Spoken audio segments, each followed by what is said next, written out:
Straffen die doorgaans voor soortgelijke gevallen worden opgelegd, is de rechtbank van oordeel dat aan verdachten een onvoorwaardelijke taakstraf voor de duur van 120 uur, subsidiair 60 dagen hechtenis, dient te worden opgelegd.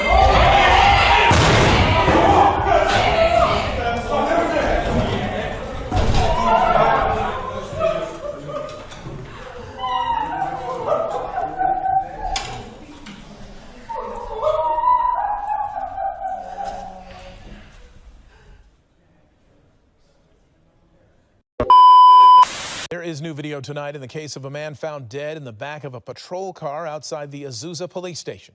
You do seem nervous. You do seem like kind of... Oh, this is the first time. I know. Boys are, I get scared for them. This is body camera video taken during Eric Valencia's arrest nearly a week before his body was discovered. Officers booked him on suspicion of driving under the influence and child endangerment. The day of his release, he is seen on surveillance video entering the back of an unlocked out-of-service patrol car in front of the police station. This body camera video was taken 3 days later when he was found. It's something Valencia's family was demanding to see. We're waiting to learn an official cause of death. The department has hired an independent investigator to look into what happened, but acknowledges the car should have been locked. She said she said she's mad at you. Hey, you set her up. I don't even know her. Look at this, right? What's good? I'm having more issues with my son's mother. Holy shit. Put the music down. No, you don't got no issues with me. Yeah, you live on the radio. No, I'm not. Yes, you are. Now tell him how you told my son to call me and tell me he need 50 pairs of sneakers for back to school. I did not say that. I did not say that.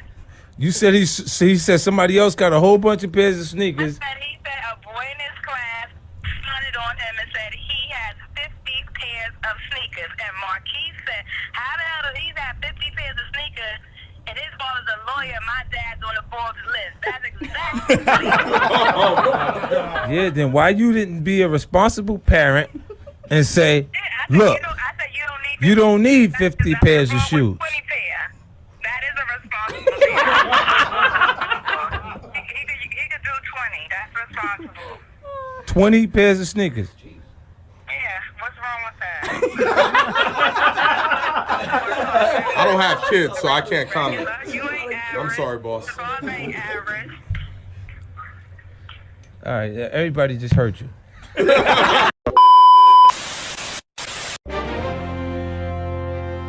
We must commit ourselves to unconditional victory against them. There's lots of buzz over Rudy Giuliani's impassioned speech at the Republican National Convention. There's no black America. There's no white America. There is just America. Now look what we've uncovered. It's Giuliani showing his softer side dressed in drag in a comedy skit with Donald Trump. You know, you're really beautiful. The spoof was filmed 16 years ago when Giuliani was mayor of New York for a charity dinner, so it was all in good fun. Oh, you dirty boy, you. Oh.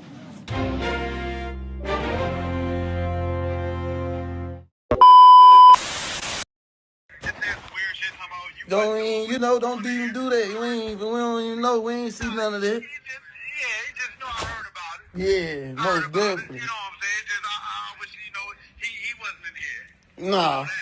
What? Come on, man.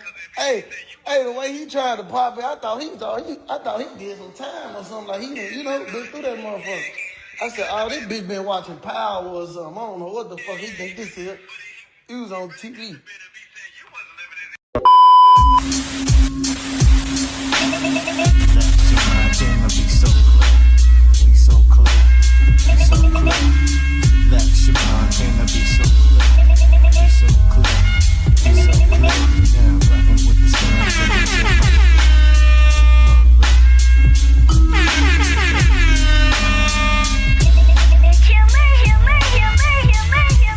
Never heartbreaker, taste love, a heart saver, a heart prayer that awaken his God layer. True art maker, hand solo, no partaker.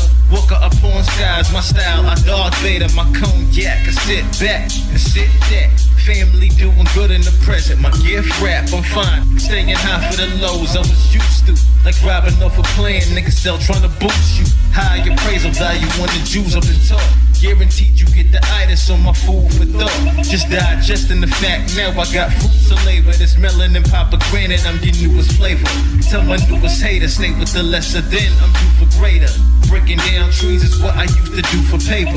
I look around how it's going right now. I gotta look up and think God like wow. Been new, I've always been good finding my way along. And if your misery love company, I'm staying home. Straight chillin', chillin', yeah, yeah. Straight chillin', yeah. And I've always been good finding my way along. See if your misery love company, I'm staying home. Straight chillin', yeah. Straight chillin', yeah. Relax your mind, can I be so clear? Shit like that. Be so clear. Let's be so further know. Relax your mind, can I be so clear? What it is you really do. Every time, all the goddamn time.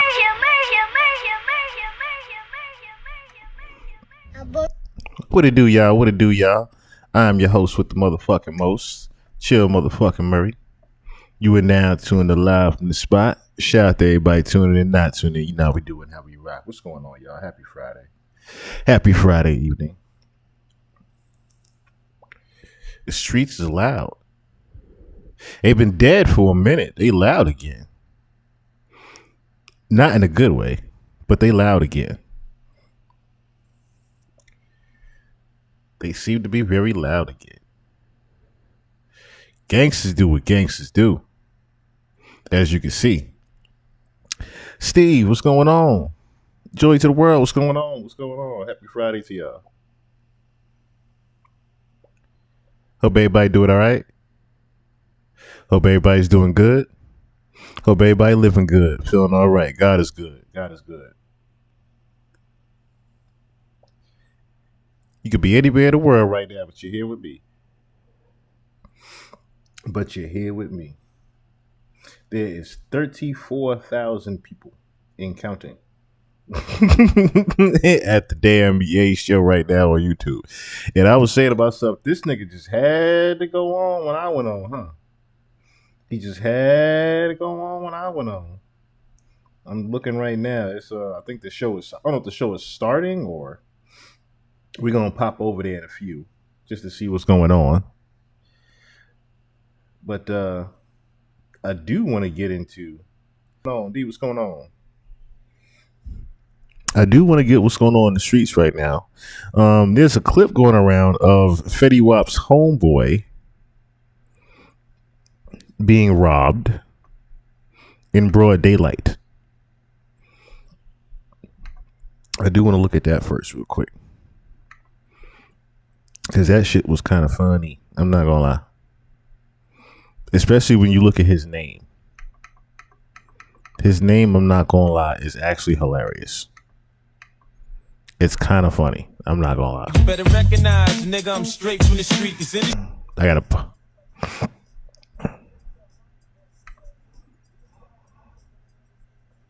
I hate that my damn video player just does this in the middle of a stream. But anyway, his name is Fuzzy Fazoo. And Fuzzy Fazoo just happened to be standing his ass outside in New Jersey in Fetty. I don't know if it was his neighborhood or Fetty's neighborhood in Jersey. But he's just chilling outside.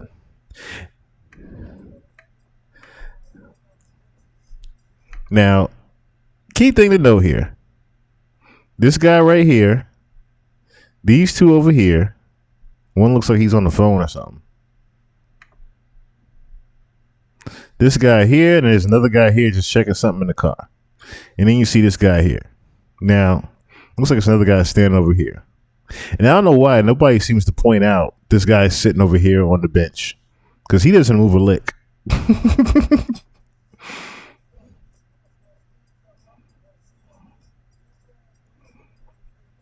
Fuzzy just chilling there like he eating him a couple noodles or icy or something. They'll have no idea what's going on. He has zero awareness. He has zero awareness of what is going on right now. But you now see 1, 2, 3 niggas in running motion. As soon as this car pulls up.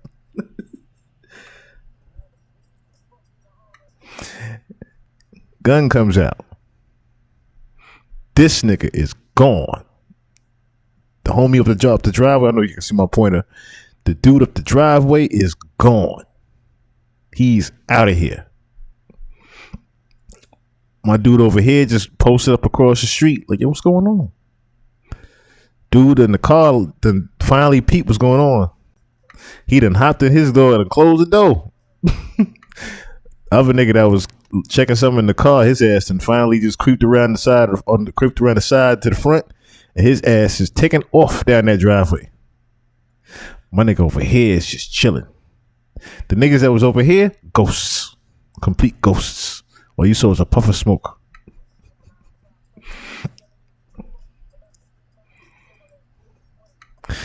Now I have no idea what Miss Karen here is doing. Mind your goddamn business. This lady here on the right. Mind your goddamn business. What are you doing here? Do you not see what is taking place, lady? They done smooth took the chain off too. No resistance. I give it to him too. No resistance. No fight. No nothing. Like, you got me. Fuck it, you got me. Gives over the bag. Hands up the chain. Damn, reaches out the wrist. Takes the watch and the bracelet.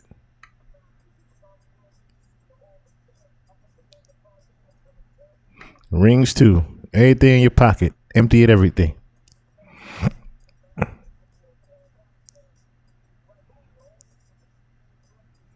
I'm mad they playing the 50 Cent How to Rob on this shit too. I can't play it because of YouTube, but they playing 50 Cent How to Rob. Shit is hilarious to go with this damn robbery shit. My man has been sitting here the whole time just chilling.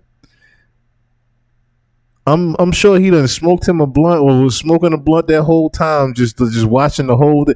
My man ain't move a lick the entire time. He turned around like, damn, I just got. Fuck it. I gotta make a call. What I'ma do? My nigga looking around like, fuck. Where everybody go?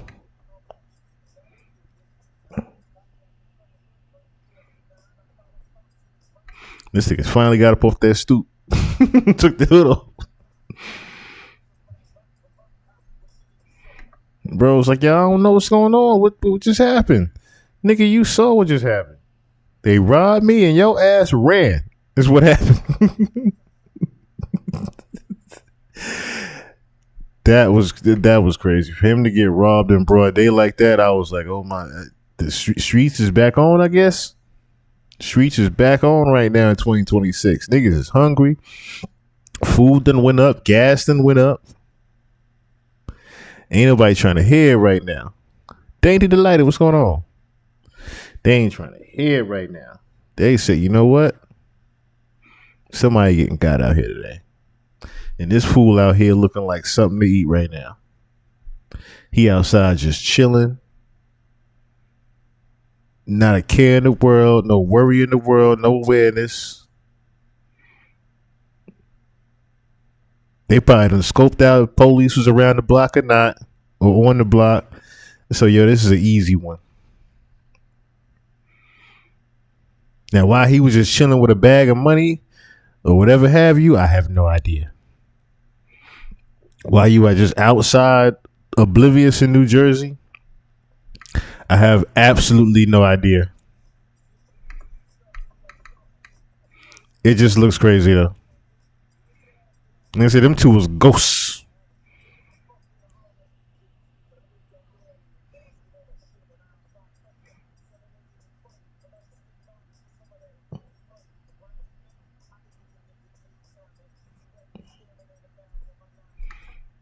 I hope Fetty Wap get his shit back. All right, let's get into it then. Let's get into what we came to do. So, Mr. Pooh Shiesty.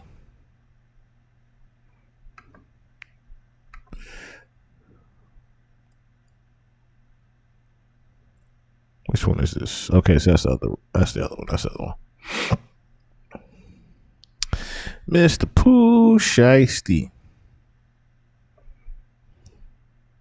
I done found so many videos on this. I don't even know where to start.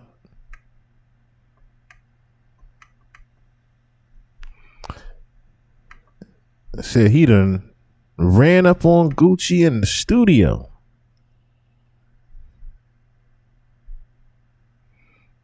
Oh, I'm gonna say, where's my screen at? I say, well, I don't see my screen.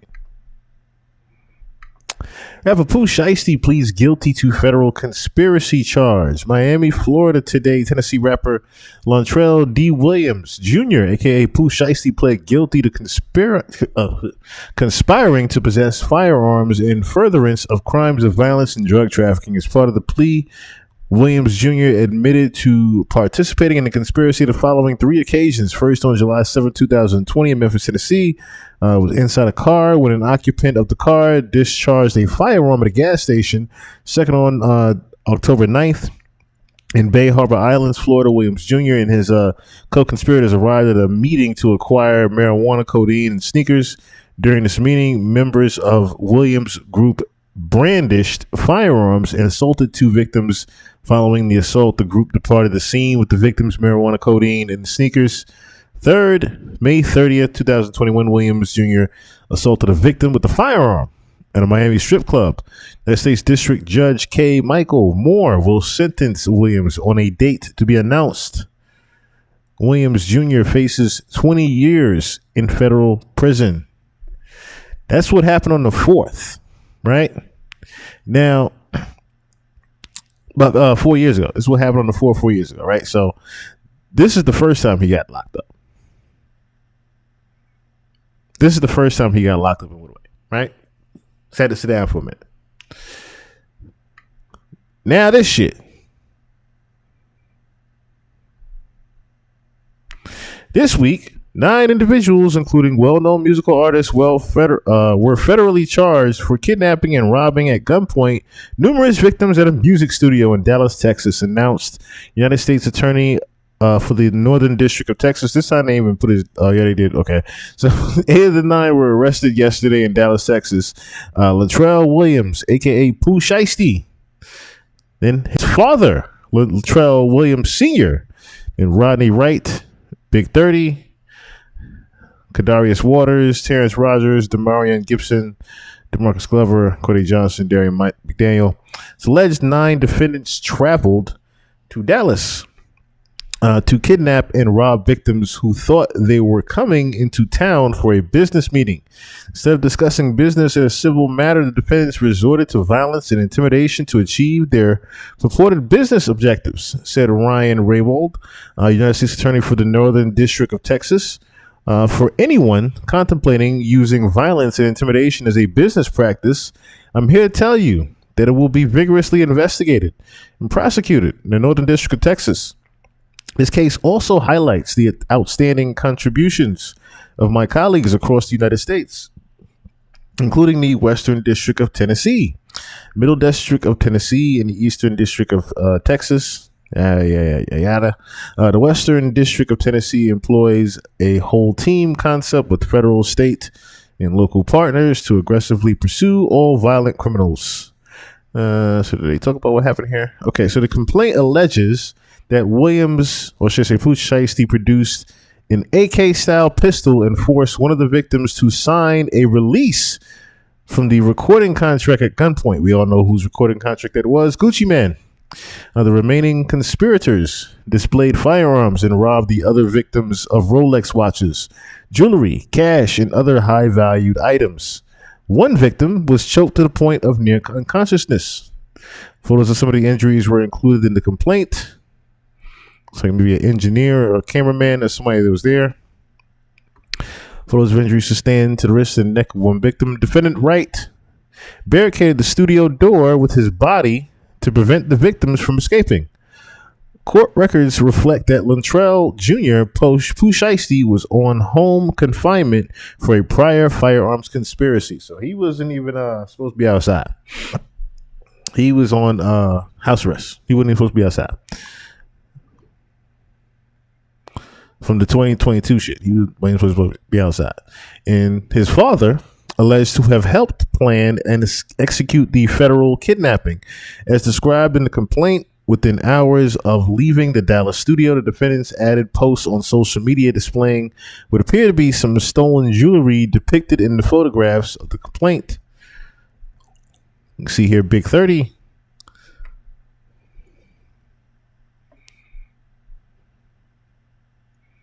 I don't know if that's Pooh. Looks like one of his other mans posting the jewelry or whatever. It looks like Pooh, but I can't tell. But just to also show you guys, I do have this bad boy. So we're going to be reading that bad boy right here.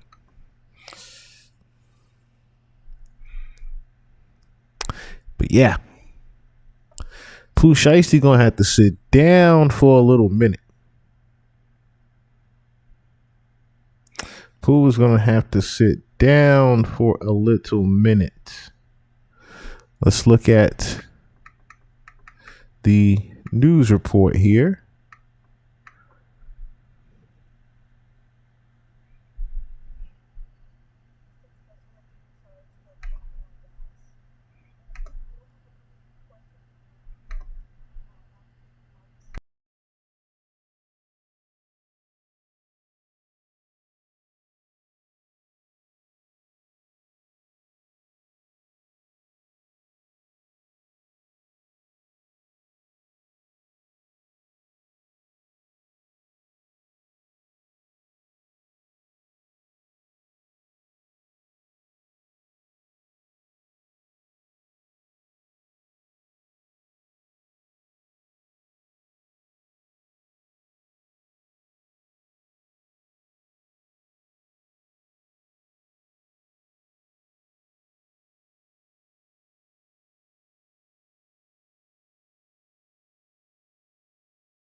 Rodney Wright Jr., also known as Big 30, Kadarius Waters, Demarion, Assistant Special Agent in charge of FBI Dallas. And Thank we you. will have Thank a you. brief question and answer session after their remarks. Please identify yourself by your name and your media outlet when asking questions, and confine the content of your questions to today's press conference. At the podium, joining Ryan Raybould and Jeremy Wright is Executive Assistant Chief of Police with the Dallas Police Department, Terrence Rhodes, Assistant U.S. Attorney Robert Withers, Assistant U.S. Attorney Claire Demers, and Assistant U.S. Attorney and Violent Crimes Chief Jeremy Fugate, all of the Northern District of Texas. And with that, I'll turn it over to Ryan. Good morning.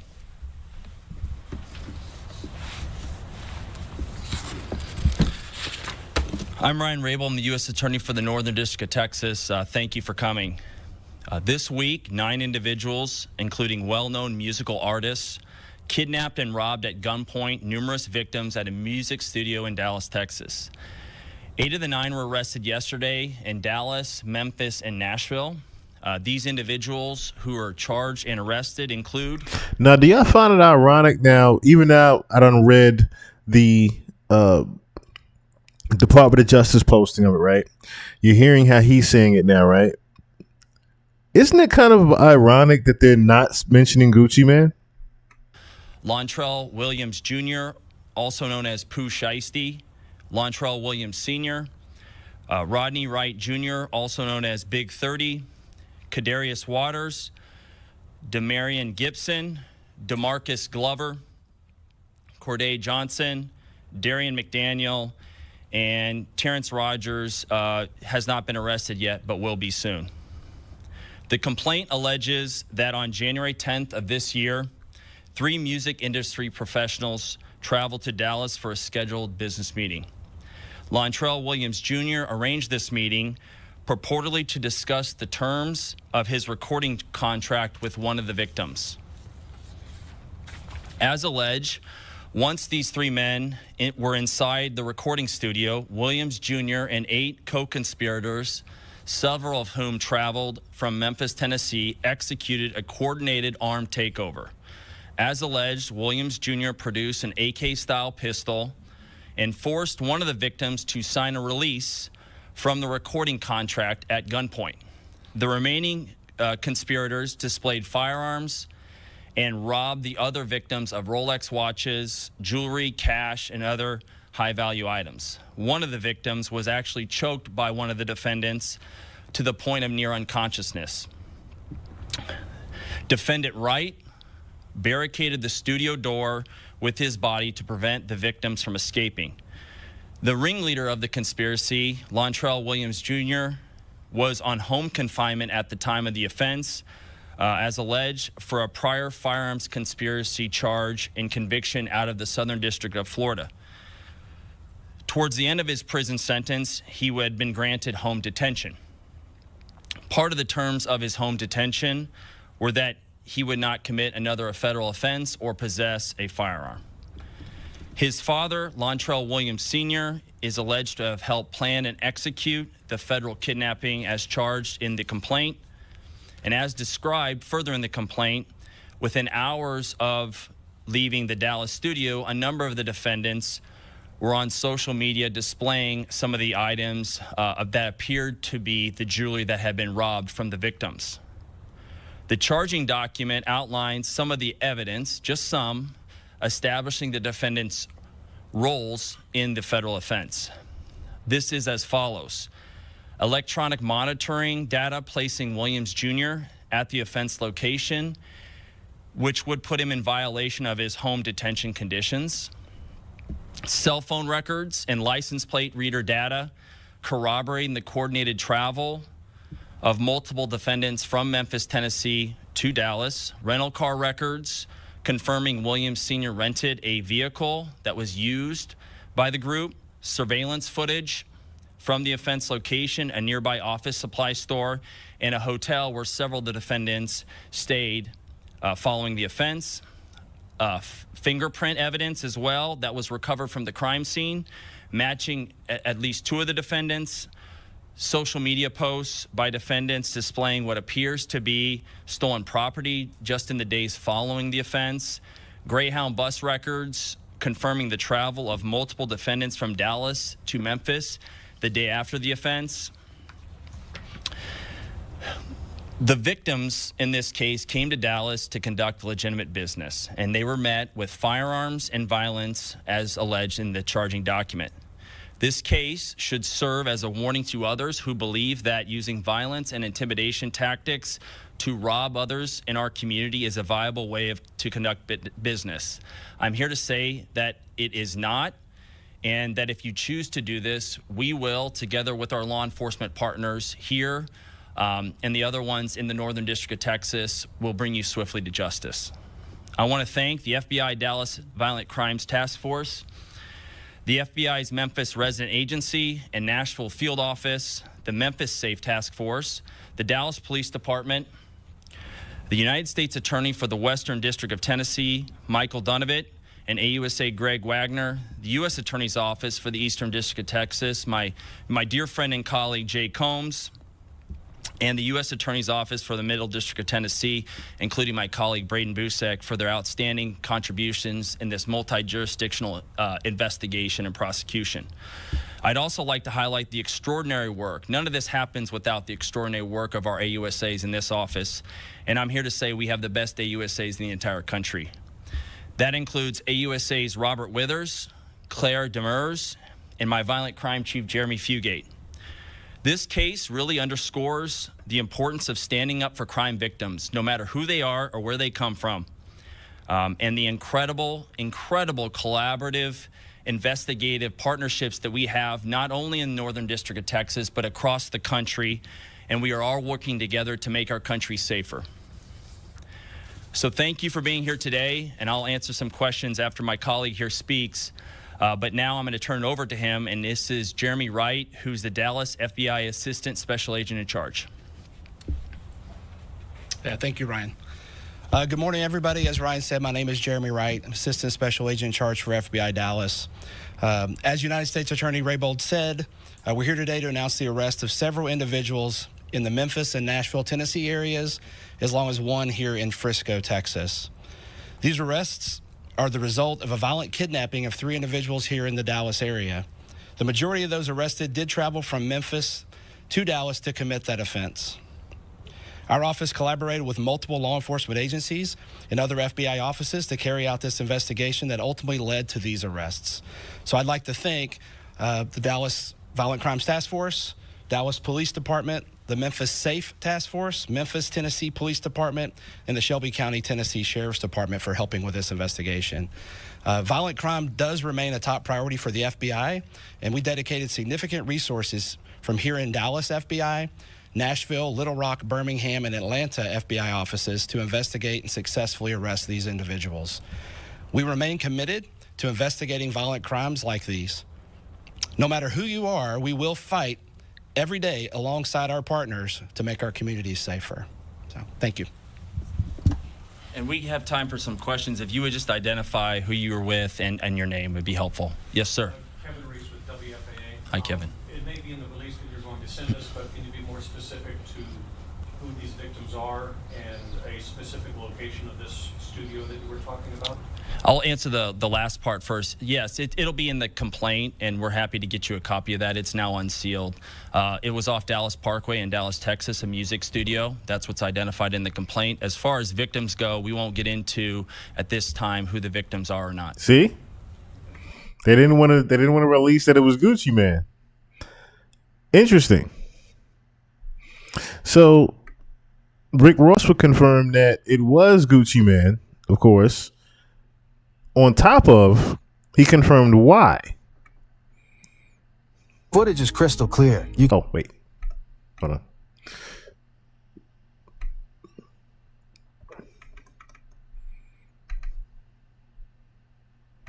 I'm on a Euro tour, like I said. I'm in Prague, going back to Paris tonight.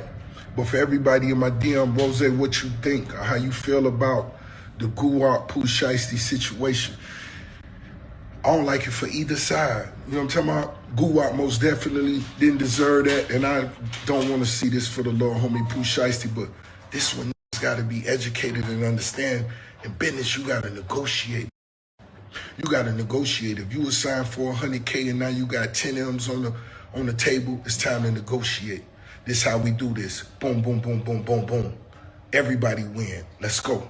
That's how I got to go. You can't muscle your way out of no shit and no business. It don't go that way. And I ain't just talking about on the people side, but on the other side, the blitz gonna come. You can't run from it, homie. That's the way it goes. Negotiate. It's time to educate. I want to see young hustlers from the South win. I want to see it. There was a time I got Gotti and Guwap on the phone together. Us 3 on the phone. And it ain't nothing to discuss. It was no disrespect. It was no raised voices. Rose just wanted to plant that seed. And I understand one phone call may not fix all the situations, but you want to plant that seed when they be able to move forward one day, get some paper one day.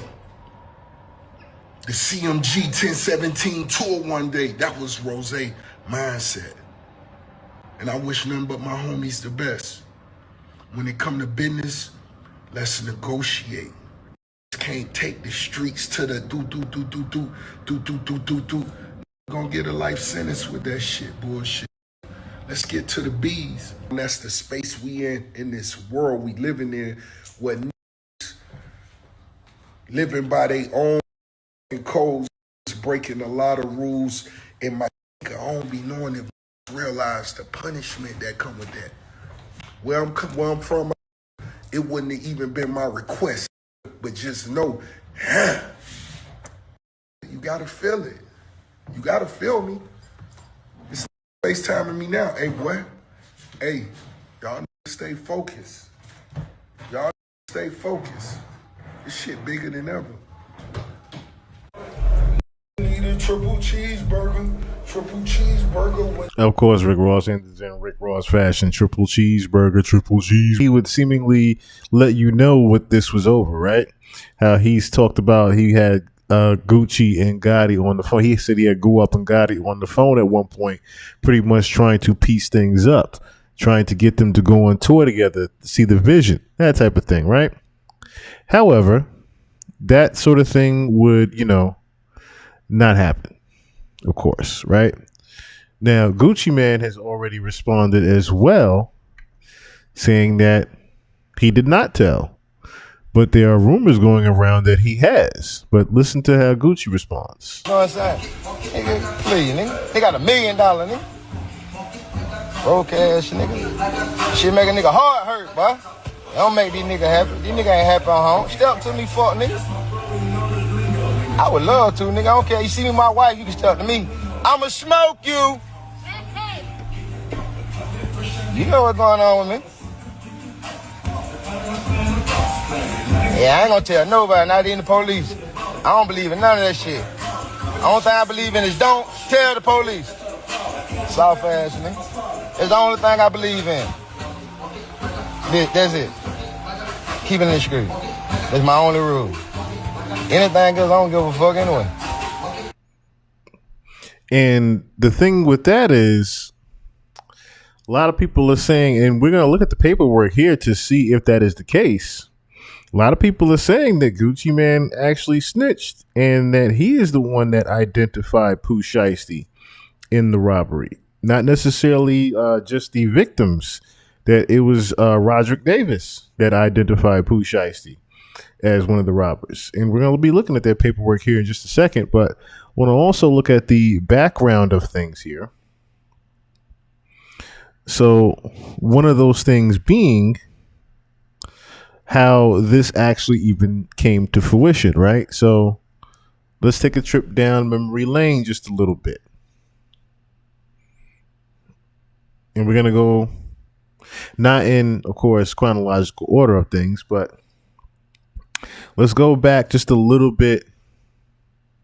Say, for example, when this actually happened, right? So, for example, Ben the Don was on stream. He was on Twitch stream when he had received the call when Pooh Shiesty first had gotten raided. You want to have another bet? Another bet? You streaming or not? Yeah, I'm streaming, nigga. Oh, nah, I can't have. Okay, you remember that bet when Buddy had this right here, and I told you I was like, he going to jail? Yeah.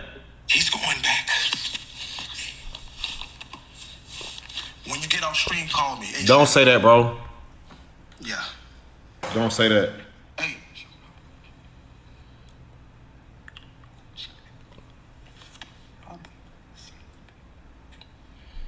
Took everything to clean them up. Are you fucking serious? The nigga retarded, bro. It hasn't hit the streets yet. I hope you lying, nigga. Bro, last time I was lying to you? No, you didn't lie last time. Okay then. Remember, I always get the shit first. Hey, he got the cap. Bro, the niggas, bro. Yeah, I gotta talk to you at the stream, bro. You about to? I'll call you in a little bit, bro. Yeah. No fucking, bro. This shit never fucking ends, bro. That shit damn near made me want to end stream, gang.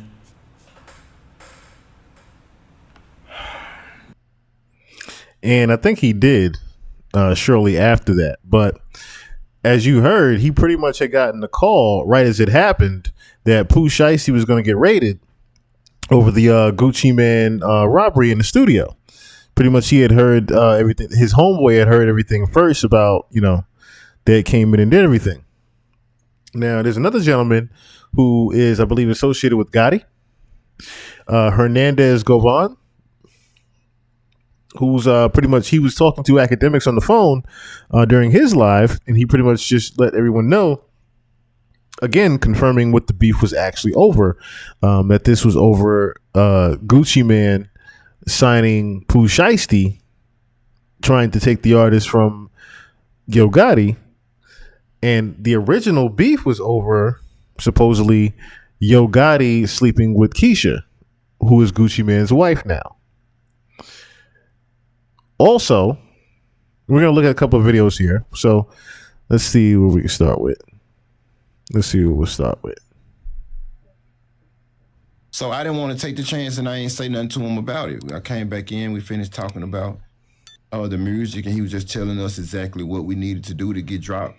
This is Hernandez Govan. Like I said, a associate of Yo Gotti. Hot to the point where it would be a go. And when he was leaving, and that's when he was approached by Cornelius and Bobby. And Juke kind of just shrugged it off. He didn't really take it. He didn't really pay attention to it, or what? I mean, you know, they did get to have that conversation with him, probably. Yeah. He most definitely had the conversation, you know, and to my surprise, Juke didn't say, you don't know what the you're talking about.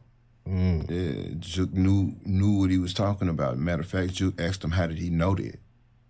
And he said that Dolph had an aunt or a cousin or something over there that lived by his dad, and Dolph had been bragging on the drill that he, you know, sent some people to get up with Gotti. And Gotti was in the Rolls Royce bulletproof truck. Damn. That's how it happened. Gets deep. All right, so what was to your knowing, what was Cornelius and Straight Drop's relationship at that time? Because you knew both of them separately, but they happened to both be at your crib the same. Yeah. So you know, it's like by Cornelius coming over regularly to buy pills, which you know that was basically my relationship with him. You know, some days he might try to, you know, hang around or sit around. You know how some of them do when they get sort of comfortable a little bit or whatever. Now he done got into the big bro now, you know what I'm saying, calling me big bro. So, you know, he might sit down, roll a blunt, just chill or whatever. And, of course, you know, he might see Drop or whatever, you know, going or coming, or they might just so happen to be there at the same time or however. That's right. Gucci was cool with Dolph. They didn't even really have a relationship, so to speak. You know, it was more so, what's up, you know what I'm saying, or whatever, you know, and they were never kicking it on their own or riding around or nothing like that. You know, I just think that Drop, Cornelius gave an impression to Drop that he was, you know, like that, you know, in the streets or whatever the case may be. And if what the jury said happened is true, then maybe Drop at the last minute or whatever felt like, you know, let me get somebody who said he liked it and they say he liked it and just, you know, do whatever they do. But it was never a close relationship. I ain't never have a bond or none of that, you know, and I can adamantly say that.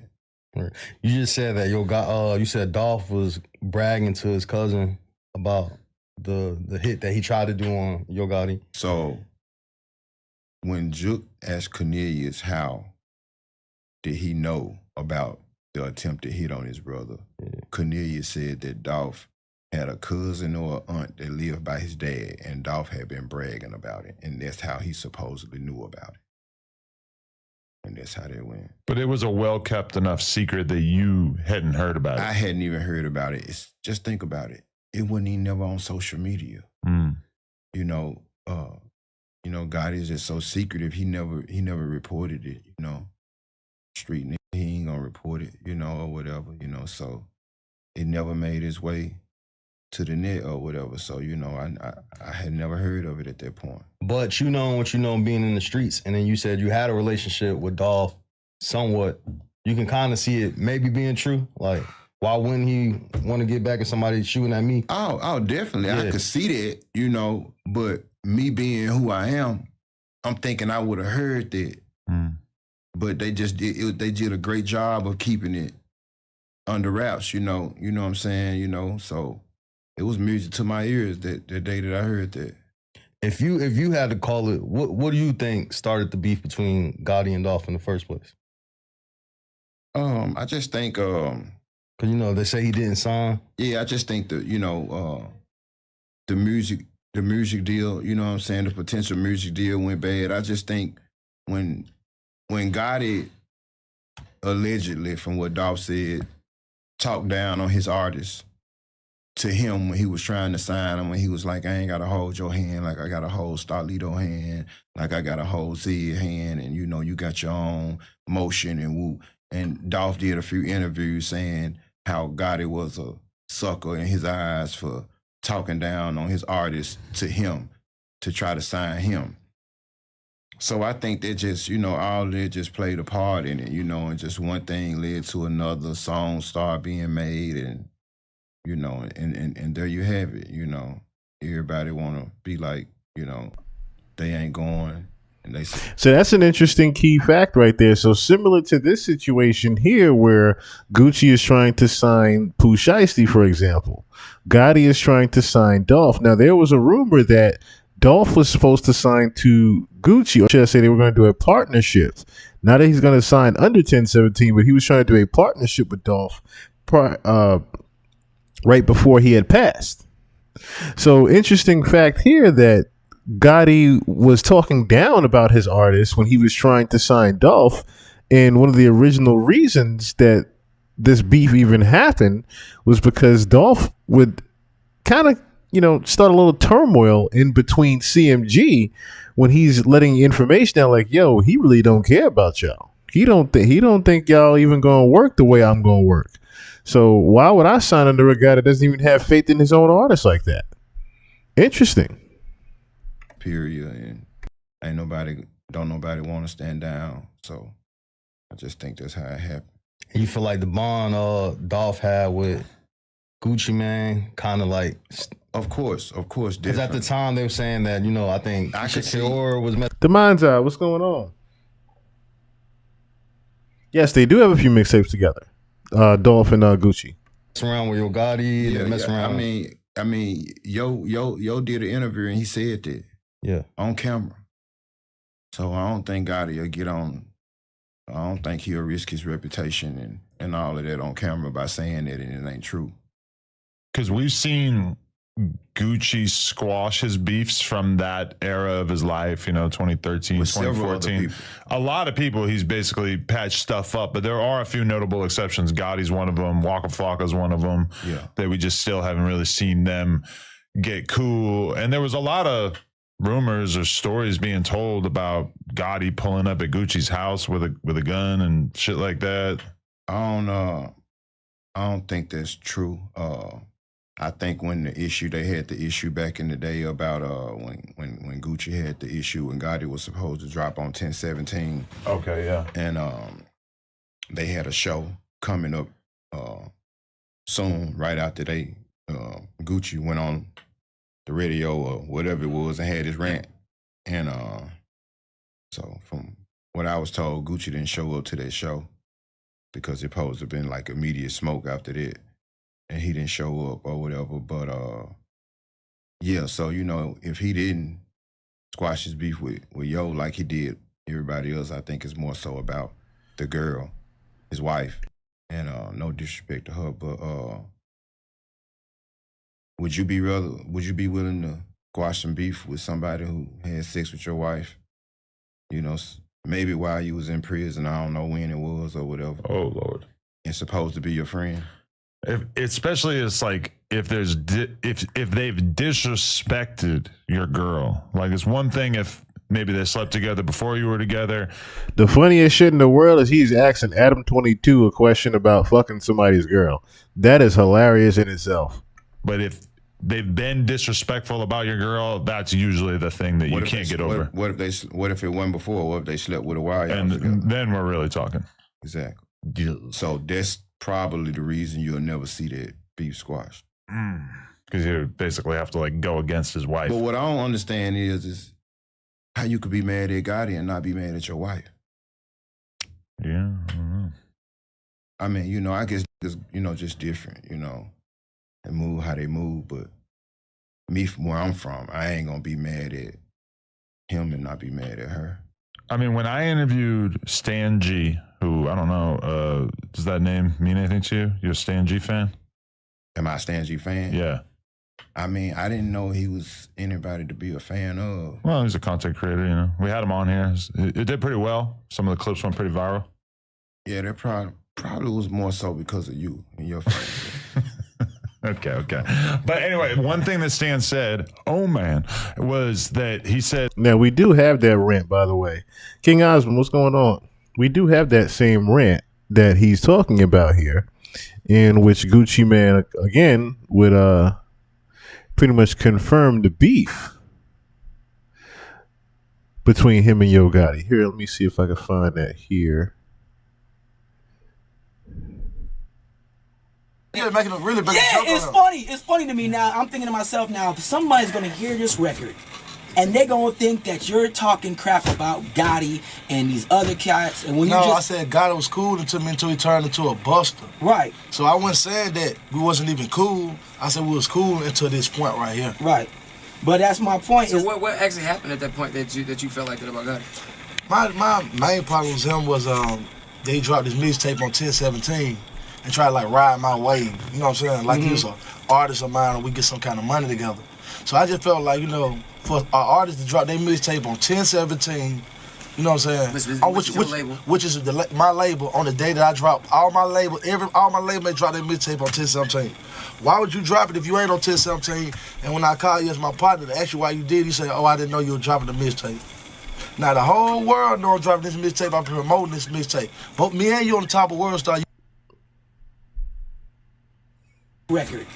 And they're gonna think that you're talking crap about Gotti and these other cats. And when I said Gotti was cool until he turned into a buster. Right. So I wasn't saying that we wasn't even cool. I said we was cool until this point right here. Right.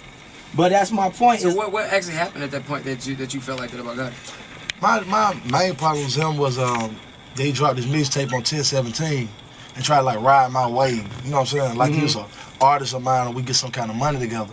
So I just felt like, you know, for our artists to drop their mixtape on 1017, you know what I'm saying? Which is my label on the day that I drop all my label they drop their mixtape on 1017. Why would you drop it if you ain't on 1017? And when I call you as my partner to ask you why you did, you say, oh, I didn't know you were dropping the mixtape. Now the whole world know I'm dropping this mixtape, I'm promoting this mixtape. But me and you on the top of World Star, you would have freestyling me with a video, but you say you're unaware that this mixtape gonna come, and I got a banner that says come out 1017. So it just made me lose all. Now it makes me wonder now who really started this, because now it just seems like Gotti is the one that started this. And from what we've heard in the past, Gotti seems to be a very bitter person. That's what I'm starting to realize or hear now. Gotti just seems to be a very either bitter person or he just has this weird, I don't know what you even would call it. Like, it's not jealousy. It's not envy over somebody. He just has these weird, complex situations. Not weird. He has these weird nuances with his relationships with people. Even the situation with Angela. And Angela Simmons coming out now saying, oh, he said that he wasn't ready. Which it sounds like he wasn't ready to marry her. And she kept waiting and waiting and waiting. And he didn't want to do it. Which we all know what that really was. Angela pretty much didn't want to, or should I say, she wasn't allowed to stay with Gotti in fear for her life as well as his own after the Dolph situation. But then you have, again, the Dolph situation where he's talking about his artists. Then you have other situations with Gotti where he's the Gucci Mane situation, but you have other situations with Gotti and his artists where it seems like he has this weird situation with them where he doesn't necessarily want to, I don't know, see them shine, or he doesn't necessarily promote them, or I can't really put my finger on it with what Gotti is doing, but it just feels like Gotti is just one of those, like I said, weird people. I guess that's the best way I could put it. Now, Gotti, of course, I do have his responses on why he thinks the beef started. Got a lot of things going on together I had in the past. You know what I'm saying? What's going on with that? I mean, you know, it's a funny situation because first of all, with like I do my music and I don't keep up with what other people doing. You get what I'm saying? When I'm in the studio and locked in the studio, like I ain't walking around with no laptop. You know what I'm saying? Right. No iPads. I just got my phone, so I ain't checking. For one, I ain't checking to see when you drop. Like, you don't mean nothing to me. Like all them people you just named drop, I didn't even know that to today. You know what I'm saying? Yeah. It came down to me and homie were dropping on the same date. We didn't know it. I didn't know in the beginning. I found out probably a day or so later. Right. You get what I'm saying? But once I found out, because he supposed to be my homeboy, you get what I'm saying? I hit his phone immediately. Cause I'm thinking like, oh man, we're gonna shut it down. I hit Holmes up, like, you know what I'm saying? Because, you know, when you consider somebody a partner, to me, that's the way you, I hit him up, like, what's up with you, home? He like, what you mean, what's up? He didn't even speak about what he tweeted. He was like, oh, man, you put Jeezy and Tip on the Rags remix. Jeezy tried to kill me. Man, you and Holmes been in the same city 28 years, and you just not realizing that? Then he went to jail, and you started dating Keisha Dior. Nah, then they were like, to me, I still felt like he was cool, because like, then he got on the radio and said something. That's when they were like, okay, home crossed that line, like, it's, you know what I mean? It'll never be like, we cool no more. Now I'm gonna go bang his girl. I had already done that. Oh, okay. So you banged your partner's girl? Damn, guy. you ain't my friend, man. I ain't know, like, you know, like, you in love and all that. Yeah, I got you. You know, I'm thinking it ain't nothing like where they about to get married or nothing like that. Like, So he admitted it on the radio that he did fuck Keisha. And how he even said it was like, damn, I fucked this girl, but I didn't know they was about to get married, nothing like that. Like, damn. God damn. See what I mean? Yeah, he's a student of Jay. You're damn right. He's a student of Jay. Jay fuck Nas girl. Nas make my salvation. This is right out of Jay's playbook. Right out of a playbook of Jay.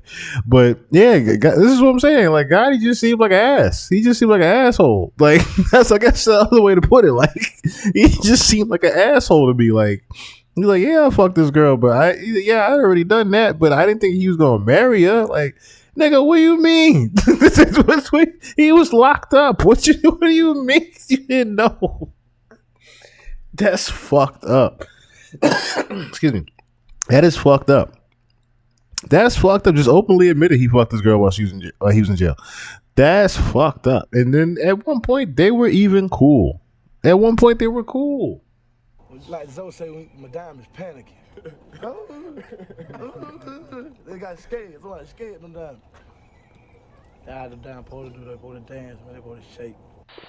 So you got Yo Gotti up in there. Yeah. Looks like you be fucking Yo Gotti kind of hard right there. How y'all niggas link up? I met him. I think we met downtown at Upstairs Studio. Just made two hard ass songs with my first city, Chicken Talk, and just a real nigga, just like y'all. Like, I don't fuck with a lot of niggas in the game, but you know a real nigga when you be around one. You know what I mean? And shit, just chemistry. You know what I mean? We make good music, and the street deserve to hear that. It was just that serious when we make that music. Them folks be want to hear that shit that bad, cause it be true talk. You can tell by a nigga tone of voice when he talking the truth. And then even if he talking the truth, he still might not be creative enough to make a song where you want to hear it. You know what I mean? So there's a lot of factors in there why I record with him. So let's look at this Hip Hop Daily video of how this beef really just, Gucci Mane and Yo Gotti are two of the biggest OGs in the game today. They both put on for their cities, and the music went even crazier when they worked together. But one small misunderstanding destroyed their whole relationship and sparked a wild beef that turned them against each other. Here's what went down. Gucci Mane and Yo Gotti are certified legends. Before Kanye came in and changed the whole game, hip-hop was all about dudes flexing and talking about their work in the trenches. So it only made sense for two of the most authentic street artists to link up and work together. They might have been raised in different cities, but their come-ups are similar. Both of them grew up hustling at a young age and doing whatever it took to survive in the streets. They both started to gain a buzz around the same time, and real recognized real, so there was a lot of mutual respect between the two. They started collaborating together on tracks like Mo Money and Bricks. Fans went crazy for the singles, so Gucci and Gotti took it a step further and dropped a whole mixtape together called Definition of a G. Then, they followed up with the tape G Shit. Everyone was feeling the music, and it seemed like Gucci and Gotti was about to take over the entire industry together. But before they could become hip-hop's next hottest duo, Everything fell apart over some petty beef. In October 2012, Gucci was doing a press run for his new project called Trap God. The release date was set for the 17th of the month, which was an important day for him. 1017 is Gucci's label, and he was determined to drop on that day after hyping up the release for months. For Gucci, this was his next big step as an artist and a label owner. But then news broke that Yo Gotti was dropping on the same day. According to Gotti, he ain't know Gucci was dropping his project on the 17th, but he was hyped when he found out.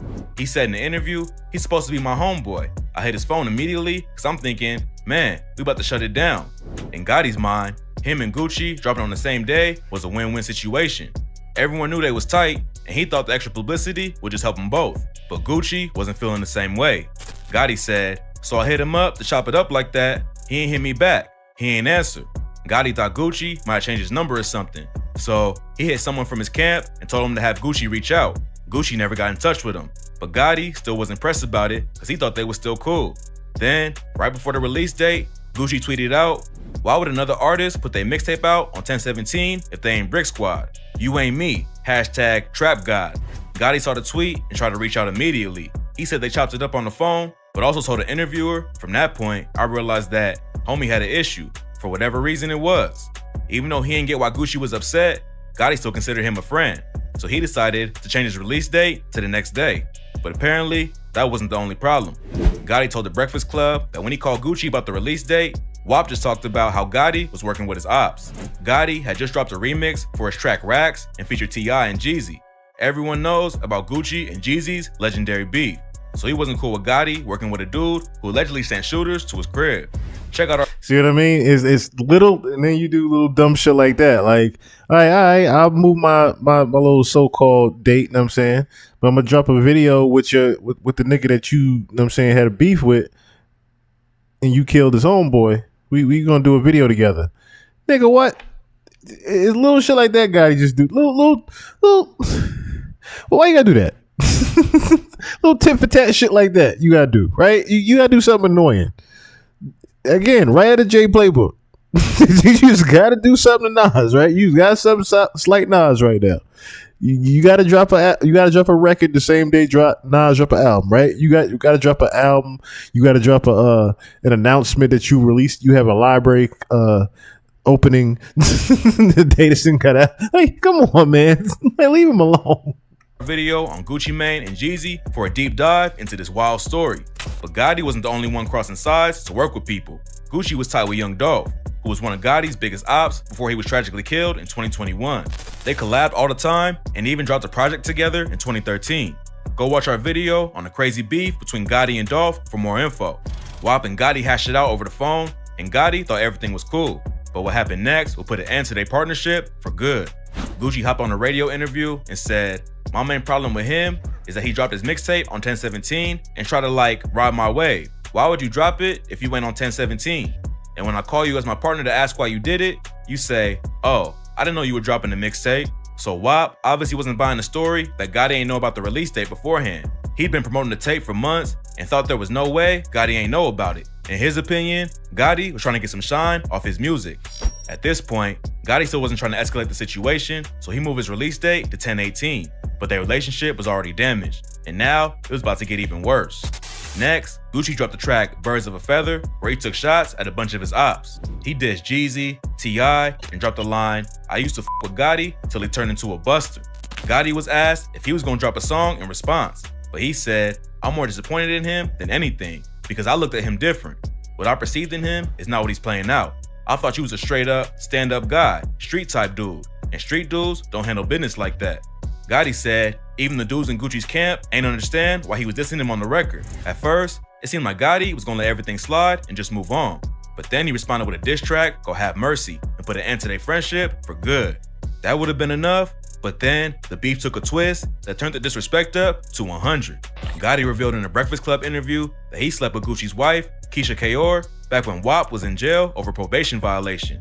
Gucci and Keisha wasn't married at the time, but they already had history. According to Gotti, he ain't know Gucci was serious about her and said, I ain't know you in love and all that. You know how the game go. I ain't know you in love and all that. Yeah, I got you. Come on, man. You know how the game go. Around this time, Gucci's lean addiction was getting worse every day, and he started acting out.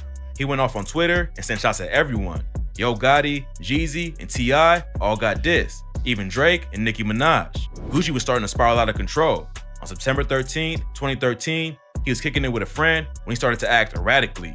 So his boy called the police. When the cops showed up, Gucci started yelling and threatening them.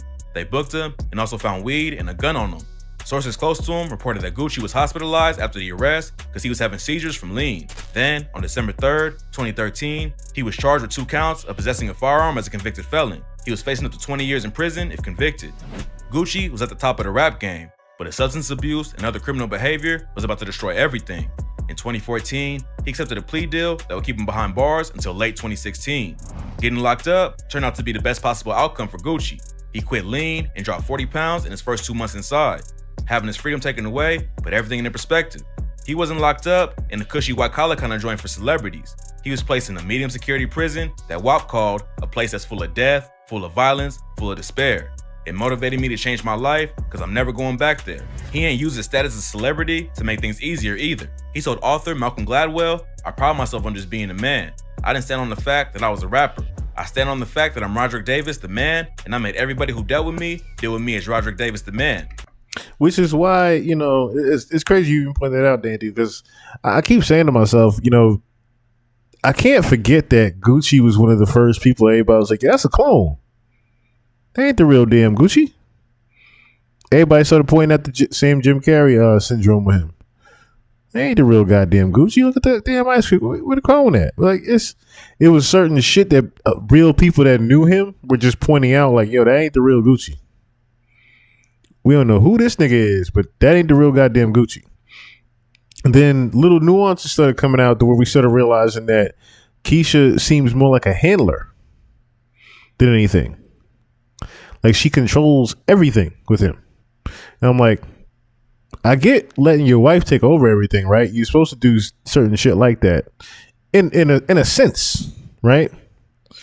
But everything, like, he don't do anything without her control or consent. Like, like something ain't right there. Something ain't right there. But yeah, and then him going to jail the second time. Now this is, remember, you saw how the breakdown went. He went to jail after Gotti had fucked his wife while he was in jail the first time, right?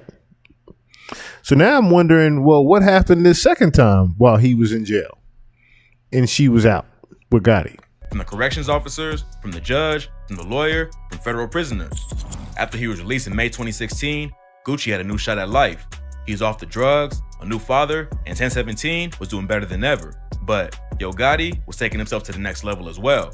His label Collective Music Group was signing all kinds of new talent, and he got into the real estate game too. But even though he was trying to live a more positive lifestyle, Gucci couldn't stay away from controversy completely. Apparently, he was still upset with Angela Yee from The Breakfast Club for asking Gotti about hooking up with Keisha Kayor back in the day. In 2019, he called her a punk-ass and threatened to slap DJ Envy on sight. So I'm gonna confront him about what him and Angela did, and if he come at me wrong, I'm gonna slap the shit out of him. But they beef goes back further than that. In 2016, WAP went on The Breakfast Club and said Yee tried to hit him up. Yee straight up denied it, but Gucci shot back and said, "You used to be texting me. What hotel was you at?" and stuff like that. Apparently, more was going on behind the scenes, because in 2019, Gucci claimed that he was banned from The Breakfast Club for what he said. Yee addressed the rumors about her involvement with Gucci and denied them again. She said that Gucci was still mad about her interview. He's upset to this day, and I guess he felt some vendetta toward me. Later, Gucci came out and said he wasn't actually banned from the show, but claimed that they did not interviewing him every time he reached out. Then, in an interview with Charlemagne, he doubled down and said DJ Envy was afraid of him. He ain't had the nuts to come. I'm gonna confront him about what he and Angela did, and if he come at me wrong, I'm gonna slap the shit out of him. It ain't gonna be his first time getting slapped. DJ Envy responded on Instagram and made it clear he wasn't letting the threats get to him. The situation has cooled off over the last couple of years, but it don't look like Gucci will be back on the show anytime soon. Since getting out of prison, Gucci hasn't gone after Yo Gotti.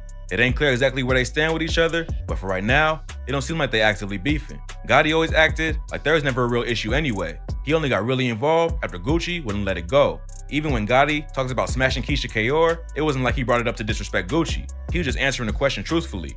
A lot of rappers would have flexed that in a diss track, but Gotti just said his piece and kept it pushing. Now that the situation is settled down, maybe these two will link up and drop new music. If Gucci can squash his beef with Jeezy, who allegedly tried to get him killed, he should definitely be able to forgive Gotti for releasing a mixtape on the same day as him. Now all this sounds like to me is Gotti sent Pooh Shiesty to rob Gucci. Does it not? All this sounds like to me is Gotti sent Shiesty to rob Gucci to get him out the contract so he could sign with CMG. That's what this sounds like to me now. Remember, Shiesty's from Memphis. He ain't from Atlanta. He's from Memphis. Right? Let me see. Make sure I'm quoting this correctly. Make sure I'm quoting this correctly.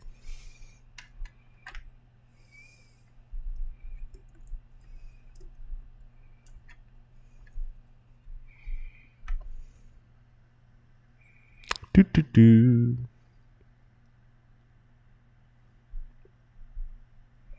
Yeah, Memphis, Tennessee. He born 99. He a young buck. But yeah, that's a Memphis artist. So that makes sense right there. This sounds like a setup from the beginning. He had Shiesty over there infiltrating. That's what this sounds like to me. Mm-hmm. Listen to Mr. Hernandez go on one more time, the associate. Hey, I don't know who need to hear this, man, but no, I'm lying. Hey, Gucci man, LaFleur, you want to sign 100 nigga from Memphis, Tennessee to try to antagonize Gotti all because he fucked your wife. Then you dropped them little niggas and killed Pooh.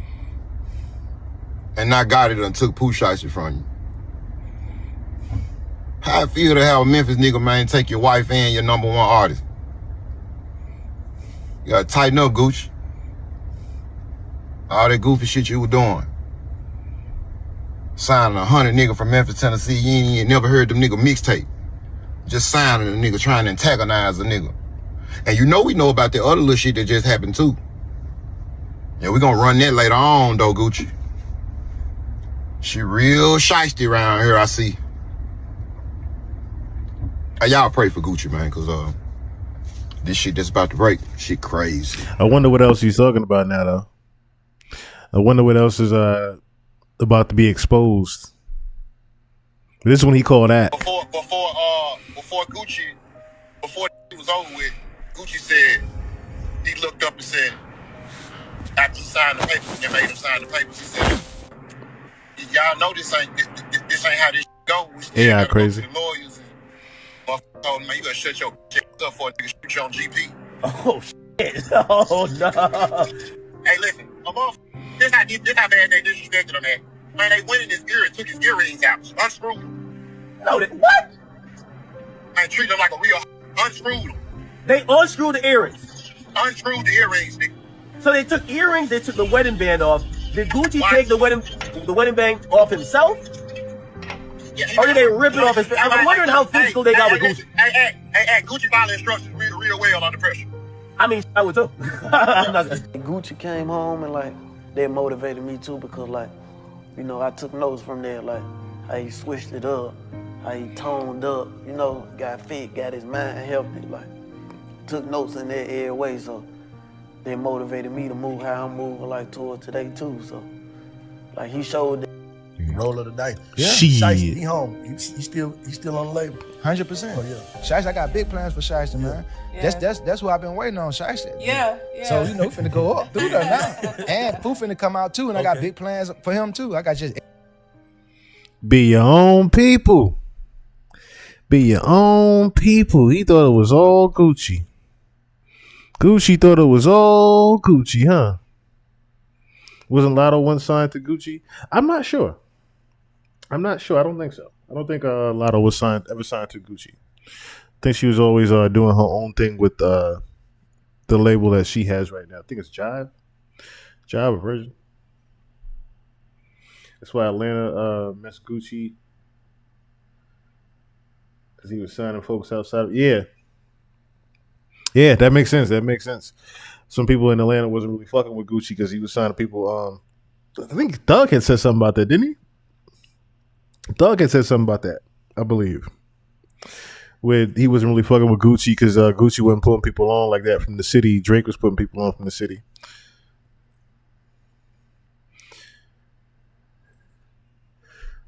But yeah, interesting how Gucci thought everything was going to be gravy when Pooh got out. Lo and behold, he never knew. He just never knew.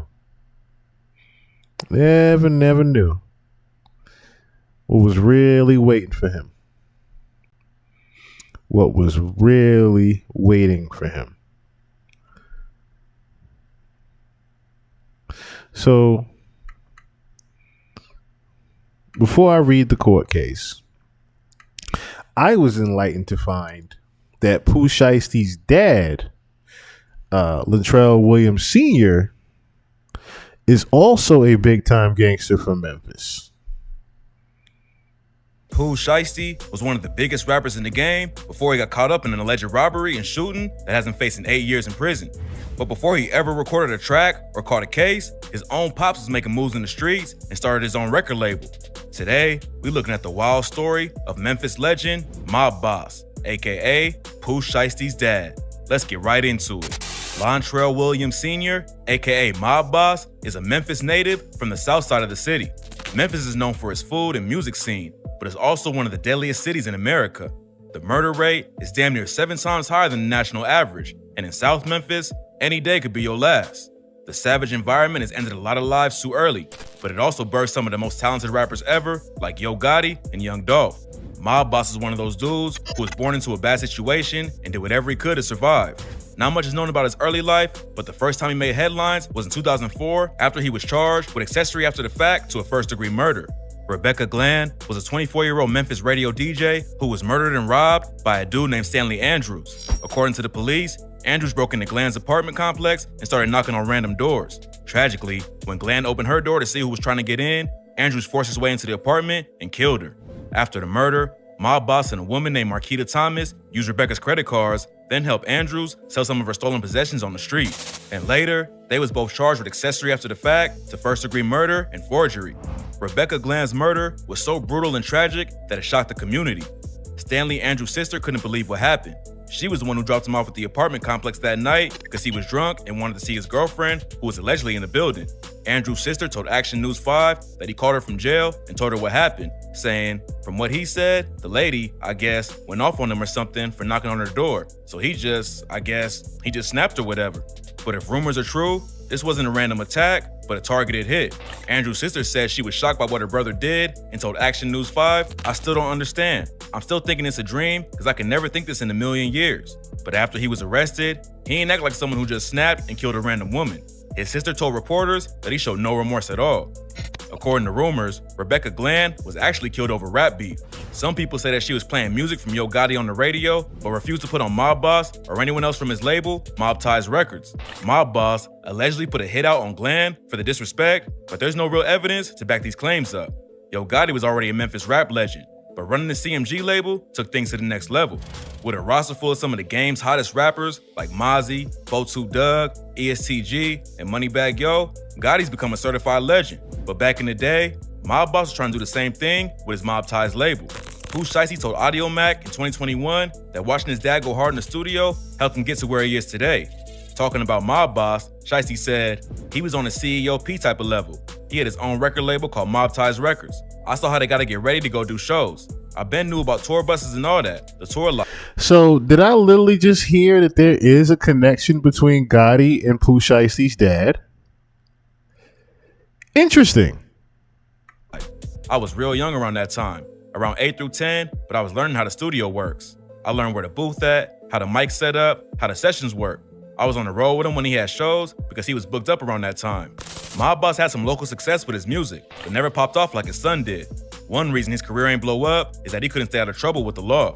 In 2006, he pled guilty to the accessory after the fact charge he caught in the Rebecca Glenn case and was sentenced to a year of supervised probation.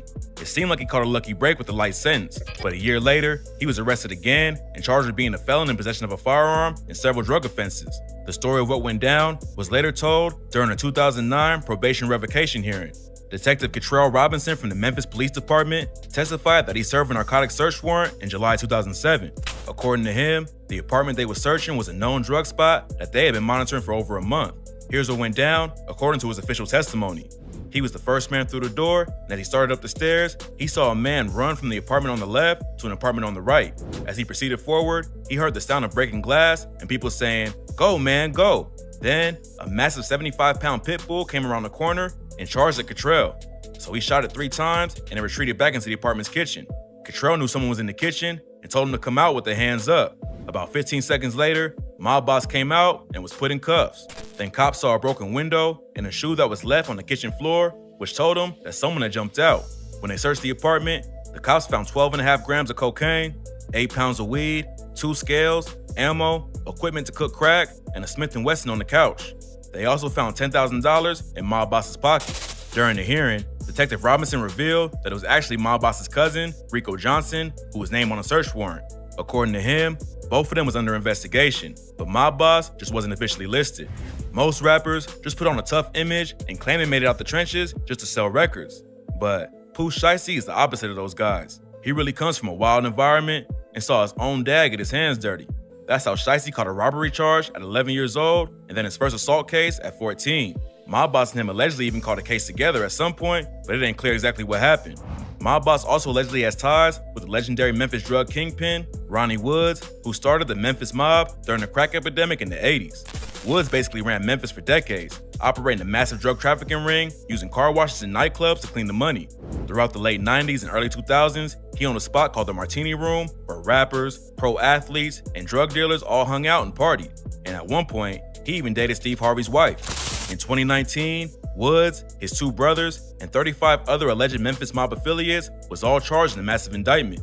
This ain't the first time Woods has faced a long sentence, but with his past crimes and rep as a drug lord, this could be the case that puts him away for good.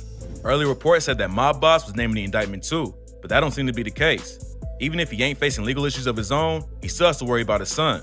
Pooh Shiesty was recently sentenced to 63 months in prison, and this week, he got even more bad news. TMZ reported that when Shiesty eventually gets out, he'll be on supervised release for 3 years. That means he can't associate with any co-defendants or known gang members, and his parole officer can search him and his property to check for contraband anytime. He's also been ordered to go through a treatment program for drugs and alcohol. 5 years is a long time to be in jail, but Pooh Shiesty got off pretty easy. At one point, he was facing a life sentence. Then for a while, it looked like it could have been an 8-year sentence. Even though he's locked up, he just dropped his latest project, Shiesty Season Certified, with features from Gucci Mane, Lil Durk, Jack Harlow, and more. Mob Boss obviously had a huge impact on his son. Instead of immediately signing with a big artist like Yo Gotti, Shiesty took a page out of his pop's book and started his own label, Chopper Gang Entertainment. The first time he went viral was from his feature on the Chopper Gang track, Breaking News, where he opens his verse up with, "Breaking news, I'm Shiesty, Pooh, taking shit what I do." Shiesty's gritty, raw style is what helped him blow up overnight, and the lifestyle Mob Boss handed down to him is what His opening line was "taking shit is what I do." Funny how full circle that one came, huh? gave him the experiences he talks about in his music. He also shouts his dad out on the track Monday to Sunday, rapping, "Spin his block in the caddy, these F&N's black and plastic. Miss Gladys raised a savage, they said I shoot like my daddy." Unfortunately, the same things that made him famous is also what led to him getting locked up. Mob Boss taught his son how to move in the streets and the studio, but that lifestyle always comes with risk, no matter how much support you have from family. Mob Boss is a dude who definitely lived up to his nickname, but now that his son is one of the hottest rappers in the game, hopefully he'll chill out and avoid any more legal trouble. Pooh Shiesty could be granted early release if he don't cause issues in jail, so maybe him and his pops will be back together soon. Him and his pops to get back together soon. Well, they're gonna be spending quite a lot of time together, aren't they? They're about to be spending quite a lot of time together. Quite a lot of time together. All right, so let's get into it. Let's get into it. Also, if you guys once again would like to donate to the podcast, the Cash App is right there on the left hand side of the screen, Chill Murray 1 or G Class Music Group at gmail.com on the PayPal. Anything at all is helpful. I would greatly appreciate it, especially now in times of things. All right, so we got here the criminal complaint of the United States versus Pooh Shiesty, his dad, and the other associates. Special Agent FBI, and have been okay. So that's his little affidavit. These are all the people involved. This is the probable cause. On January 10th, 2026, approximately 4:50 p.m., so it's early in the afternoon, victims who will be referred to that.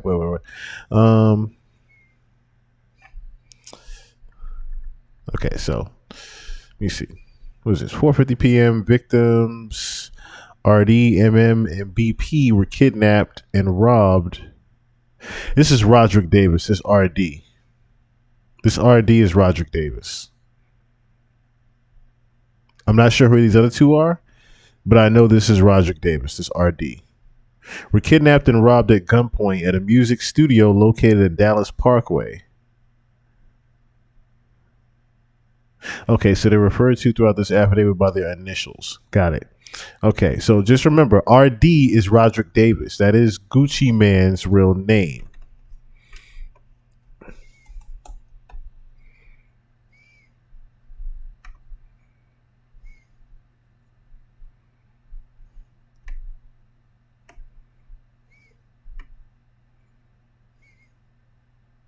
So just keep on an eye for that as we read this. Those initials right there.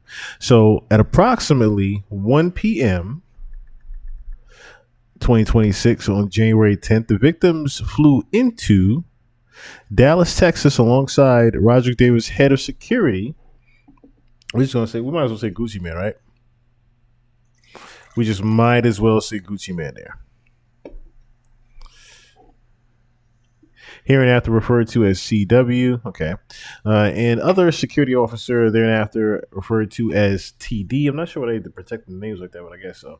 All right, for a scheduled business meeting between Gucci Mane and so that confirms it. But the business meeting was between RD. Okay, so again, the word on the street is that RD is the one that I guess you could say described the suspect. So that is the word on the street that he told the police that it was Pooh Shiesty. So again, I'm saying this because it was kind of crazy how they didn't necessarily just come out and say Gucci Mane in the thing. They just said we're not gonna disclose who it was that got robbed, etc. I'm like, why not? Why you just couldn't say his Roderick Davis got robbed? Like you couldn't just say that. You didn't have to say Gucci Mane. You just gonna say Roderick Davis got robbed. So it's kind of crazy how y'all protecting the names. That's why I was like, okay, something else is different here about this one. For a scheduled business meeting between Gucci Mane and Pooh Shiesty is a hip hop artist known as Pooh Shiesty and has been signed to a recording contract for RD's music label 1017. Okay, so we know that's confirmation right there again. Gucci Mane, RD is Roderick Davis. Okay, so it has been signed to a recording contract for Gucci Mane's music label 1017 since approximately 2021.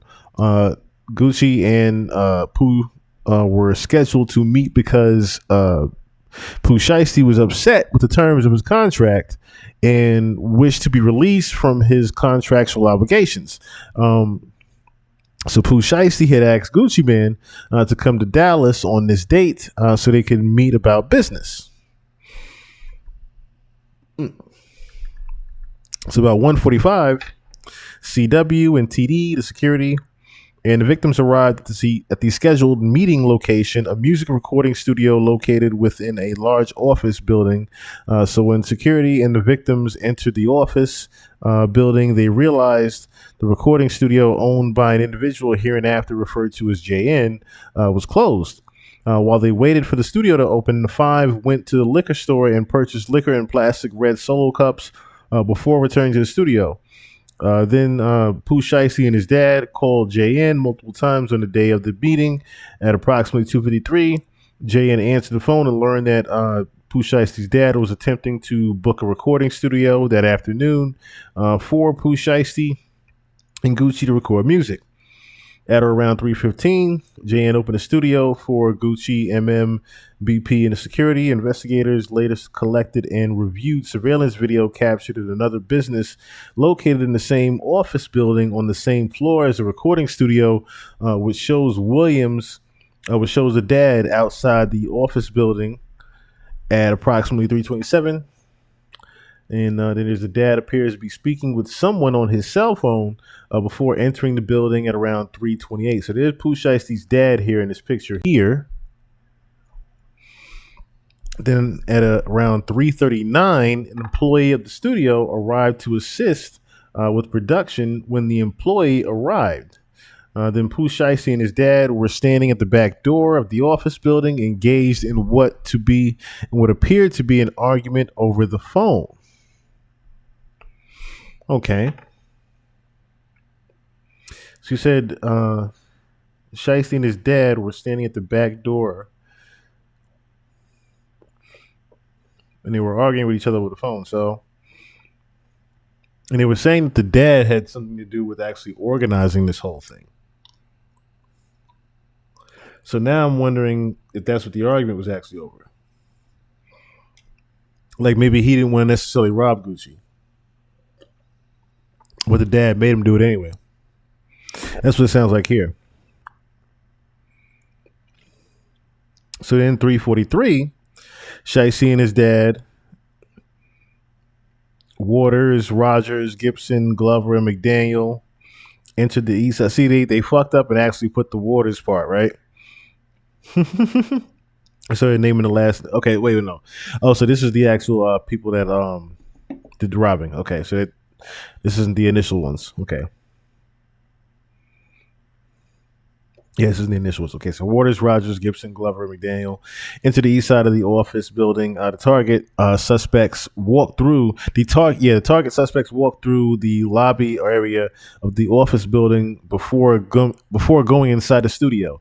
On the left, one individual with a dreadlock hairstyle, later identified as Gibson, can be seen on video exiting the office building, and shortly thereafter returning with a bag slung over his right shoulder. Okay, so that's this one right here. Okay, so the 9 individuals entered the studio's control room, where inside the victims were watching a football game. CW was positioned in the studio lobby while TD remained in the vehicle they arrived in. Depicted below are photographs of the studio lobby, studio control room, and the studio recording room taken from Dallas Police Department. The body camera and crime scene photographs captured on the night of the offense. And the victim's overhead. Pooh Shiesty talking on his cell phone potentially. Then with the probation or parole officers, he was on the phone with his parole officer at the time too, stating that his caseworker had given him permission to be out for free time, to be out for rec time.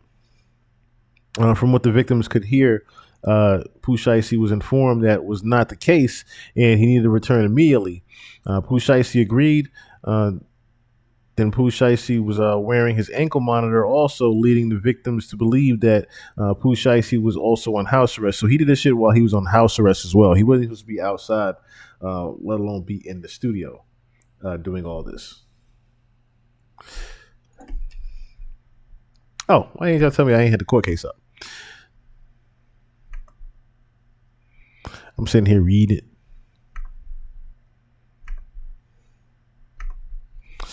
All right.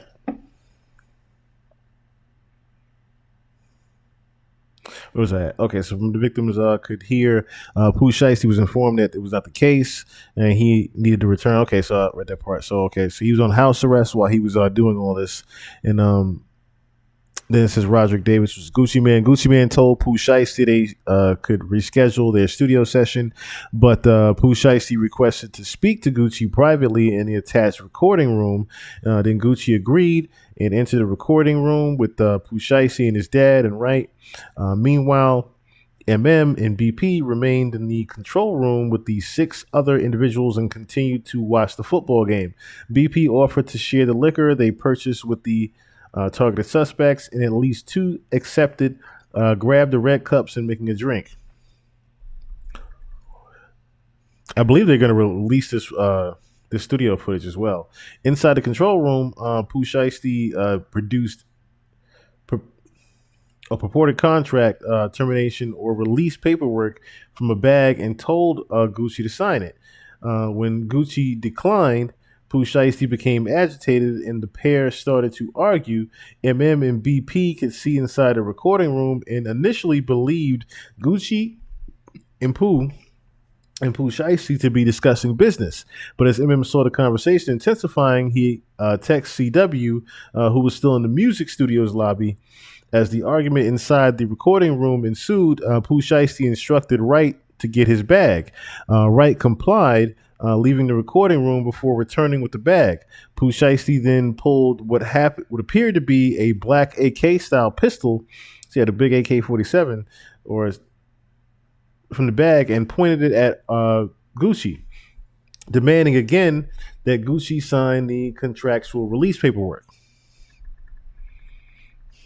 Again, Gucci Mane complied, signed the paperwork for Pooh Shiesty while his dad and Wright stood by. Gucci Mane was not allowed to leave the recording room while he was held at gunpoint by Pooh Shiesty.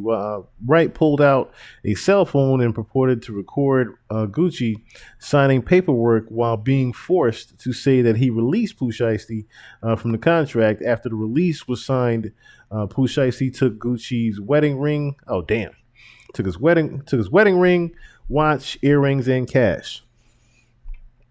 After Gucci signed the contractual release paperwork, Pooh Shiesty provided the paperwork to his dad and asked him if the paperwork was good. His dad advised the paperwork needed to be dated, so Pooh Shiesty then forced Gucci to add a date next to the signature. As Gucci Mane, Pooh Shiesty, and his dad and Wright exited the recording room, the remaining subjects, Waters, Rogers, Johnson, Glover, McDaniel, and Gibson, produced handguns or AR, AK-style pistols and began to demand property from BP and MM.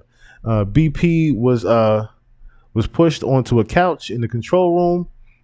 An individual known to BP as CMO Damn Foo and part of Pooh Shiesty's crew, later identified as Rogers. Searched his pockets and stole his wallet, BP's chain, and a necklace bearing the moniker 1017. Were stolen from his neck by another subject he knew as Glizzy 375, later identified as McDaniel. During the robbery, McDaniel repeatedly threatened to shoot BP for moving, but Pooh Shiesty instructed McDaniel not to. BP further identified an individual he knew as Baby Slime 375, later identified as Johnson, as being involved in the kidnapping and robbery, and that during the control room robberies, Johnson possessed a firearm and held BP and others at gunpoint. Both MM and BP identified an individual they knew as KD, later identified as Waters, as also being involved in the kidnapping and robbery, possessing a firearm and holding them at gunpoint. MM was choked from behind to the point of nearly losing consciousness during the kidnapping and robbery, resulting in scratches on his neck and wrist.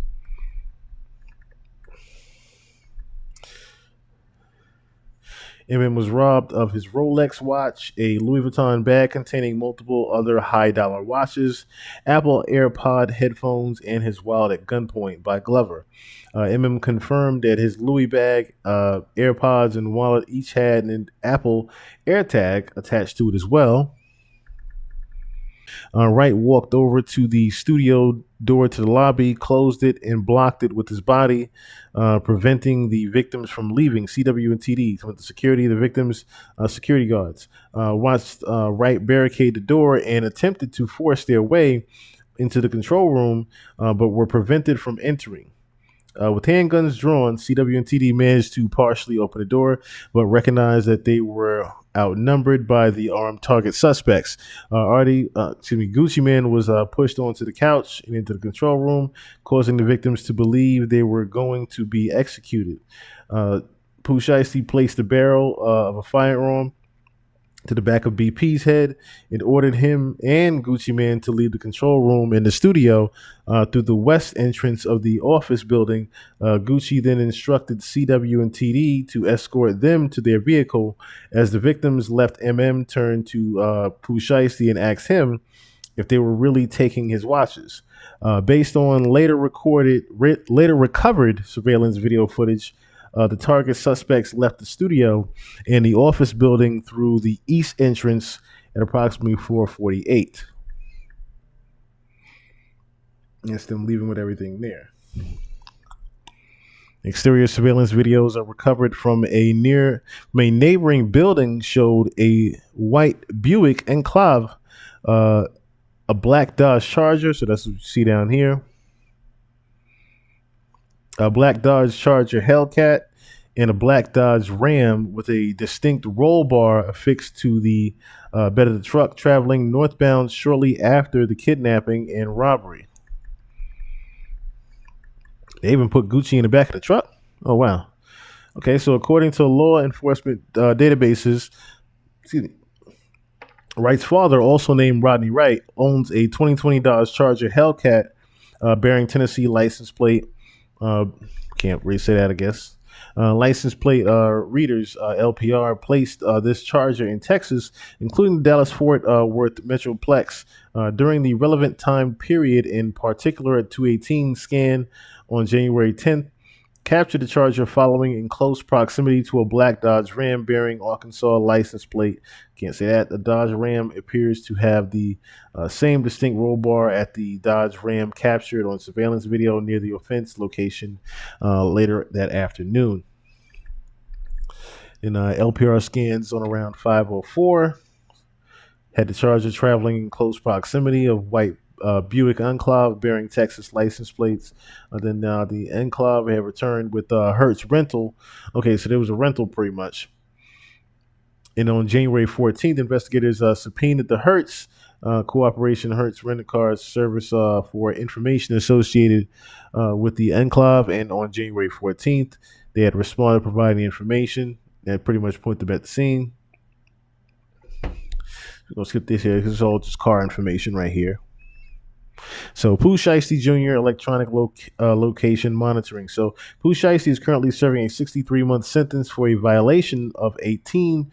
Was this USC? Okay, so you already know about the why he was on. Okay, the ankle monitor and house arrest. So according to records received from Bureau of Prisons, Williams was approved for home detention on or about October 31st, and as part of his conditions for home detention, Shiesty agreed to not possess any deadly weapons or knowingly be in the company of a person possessing the same, which he was branding a gun trying to rob people and shit. So, violation of his probation there. On the day of the offense, at approximately 1:50, the dad was seen on video entering a Staples located at 333. Well, we can't say the address there. His rented Buick was also seen on surveillance video parking near the front of the store. After the dad enters the store and walks to the copy printer machines, investigators obtained a copy of a receipt that confirms that the transaction occurred at the copy printer. So he pretty much was doing the contract there. He pretty much got the contract for Gucci to sign. At the time, the dad is seen on surveillance video near the machines due to the close timing of the visit. Staples prior to the offense. The fact that the dad went straight to the printing area of the store and the timing of the receipt confirming a transaction occurred while the dad was near the printers. Investigators believe that the dad and Pooh Shiesty went to Staples for the purpose of printing off the contractual release of the that was presented to Gucci Mane. Then they have the cell phone records here. Investigators obtained cell phone records of the dad and Pooh Shiesty and Wright and everybody else, and telematics location data and records for the Dodge Charger and Hellcat and Dodge Ram. The records indicate that Wright, Johnson, Waters, Rogers, and Gibson had traveled together from Memphis, Tennessee to Dallas, Texas in the Dodge Charger. I forgot how close that shit is, too. I forgot how close that drive is. And they had arrived about the early morning hours of January 9th. The data from Glover's electronic monitoring device aligns with these cell phone records as well. So they had been watching and following him. It's kind of stupid that you were doing this shit while you were on house arrest as well. Since they all traveled together to the area of the offense location, arriving at about 3 o'clock. Damn, bruh. Damn. And like I said, all this is just the confirming information that they got on them of the surveillance footage and how much they got. And they got the hotel. They was at the Comfort Inn.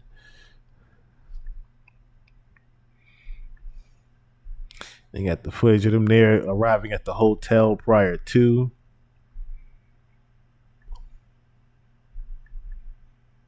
They got everybody. AFIS hits. Quality Latin prints lifted from the crime scene were run through AFIS the same day. DPD forensic fingerprint. Okay, so that's the guns. Pretty much identification of the target suspects through Instagram. Okay, what's this part right here? JRMD and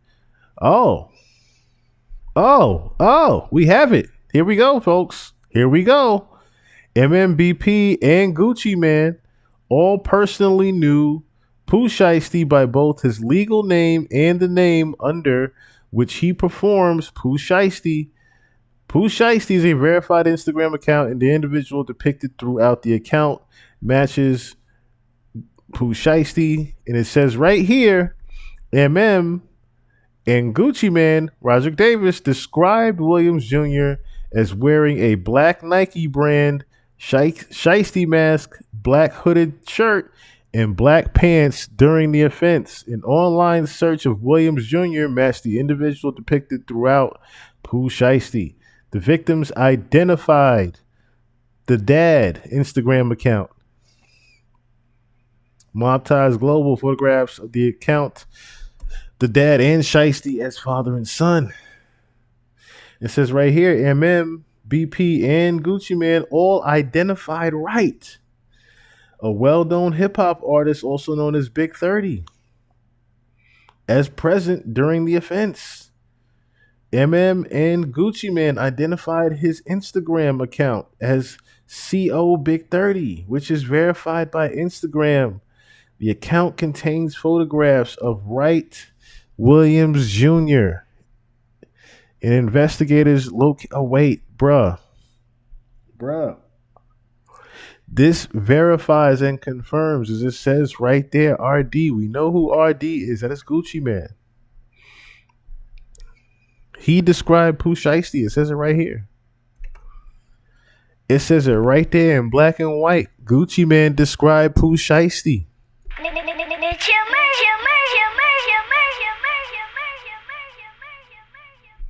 It says it right there in black and white.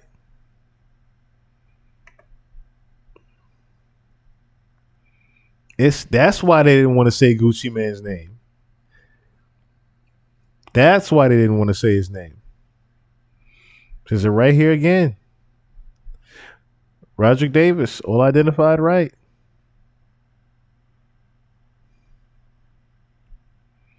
I mean, we've confirmed throughout reading this the whole time of who RD is. Roderick Davis, Gucci Man, right? But it says it right there who described Pooh Shiesty. This is what the 50 Cent had posted right here. This exact screenshot right here of the paperwork saying who described who.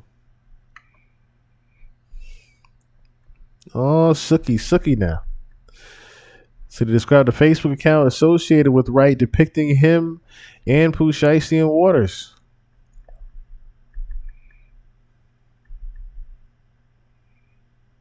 So MM and BP identified KD as the nickname for Waters and described him as Pooh Shiesty's right-hand man. MM described Waters' attire during the offense as a black hoodie with white stripes down the sleeves, which matches an individual captured on surveillance video at the offense location. Investigators matched Waters' driver's license. Oh, we can't say all that, but yeah. It says who BP had identified here.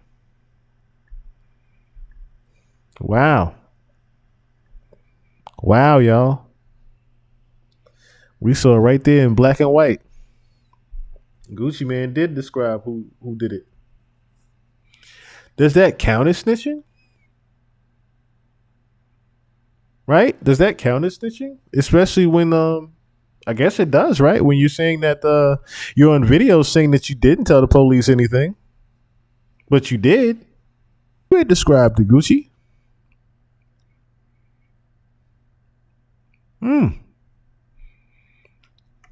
This is more evidence of watches and jewelry that was taken here. We had saw some of these pictures also. And I guess Gucci had left by then. Because now all it says is BP identified all these people. I'm not seeing anywhere Roderick Davis identified anybody. All these are BP identified somebody. So by then the security pretty much was just identifying everybody.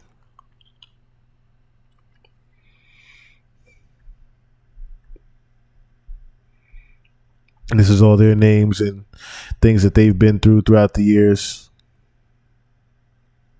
Oh, no. Oh, this is just their cell phone records and eyewitness accounts. That's what this is right here. The cell phone records, eyewitness accounts, the following up information to all the suspects, Terrence Rogers, Waters, Pooh Shiesty, everybody. But damn, bruh. Gucci told.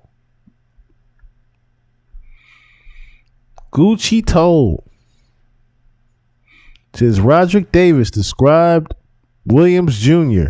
as wearing a black Nike brand shiesty mask and black hooded shirt and black pants during the offense. And this says down here, Roderick Davis, BP, all identified right as well. So he pretty much called out Pooh Shiesty and Big 30. He didn't identify the others, but Gucci damn sure identified Pooh Shiesty and Big 30. And like I said, is it really snitching? Does it really matter? That's the bigger part of that, right? Does it really matter? Does it matter that Gucci told? Does it matter? Not really. Not really. At the same time, it does, because let's not forget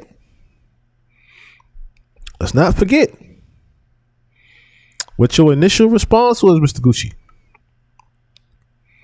Because I'm looking at something different here in black and white. You know what I'm saying? Nigga, please, nigga. They got $1 million, nigga. Broke ass nigga. Shit make a nigga heart hurt, boy. Don't make these niggas happy. These niggas ain't happy on home. Step to me, fuck nigga. I would love to, nigga. I don't care. You see me, my wife, you can step to me. I'ma smoke you. You know what's going on with me. Yeah, I ain't gonna tell nobody, not even the police. I don't believe in none of that shit. The only thing I believe in is don't tell the police. Soft ass nigga. It's the only thing I believe in. That's it. Keep it in the street. That's my only rule. Anything else, I don't give a fuck anyway. You know what I'm saying? Nigga, please, nigga. They got $1 million, nigga. Broke ass nigga. Shit make a nigga heart hurt, boy. Don't make these niggas happy. These niggas ain't happy on home. Step to me, fuck nigga. I would love to, nigga. I don't care. You see me, my wife, you can step to me. I'ma smoke you. You know what's going on with me. Yeah, I ain't gonna tell nobody, not even the police. I don't believe in none of that shit. The only thing I believe in is don't tell the police. Soft ass nigga. It's the only thing I believe in. That's it. Keep it in the street. That's my only rule. Anything else, I don't give a fuck anyway.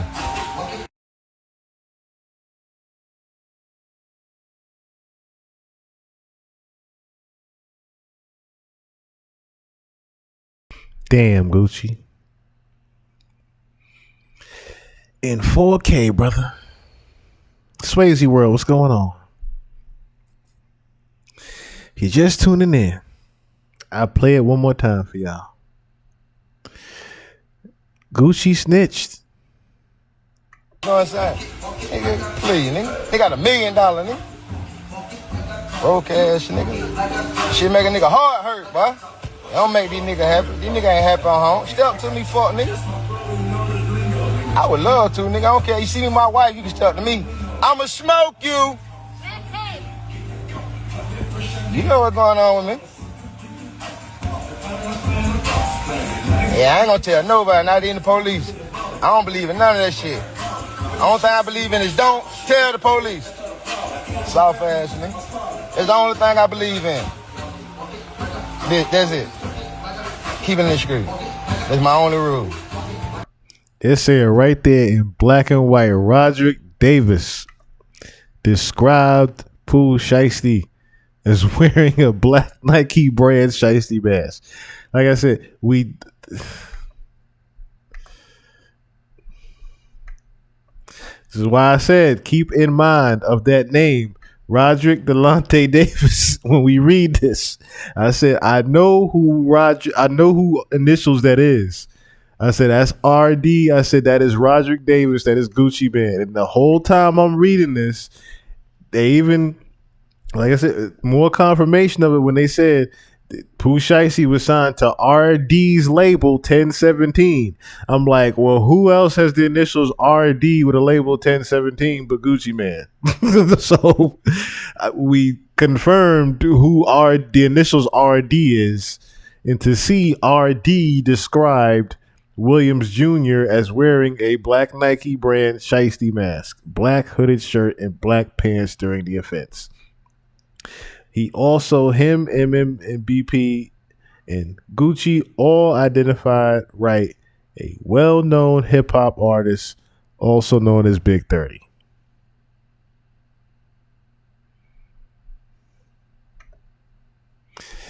Gucci told.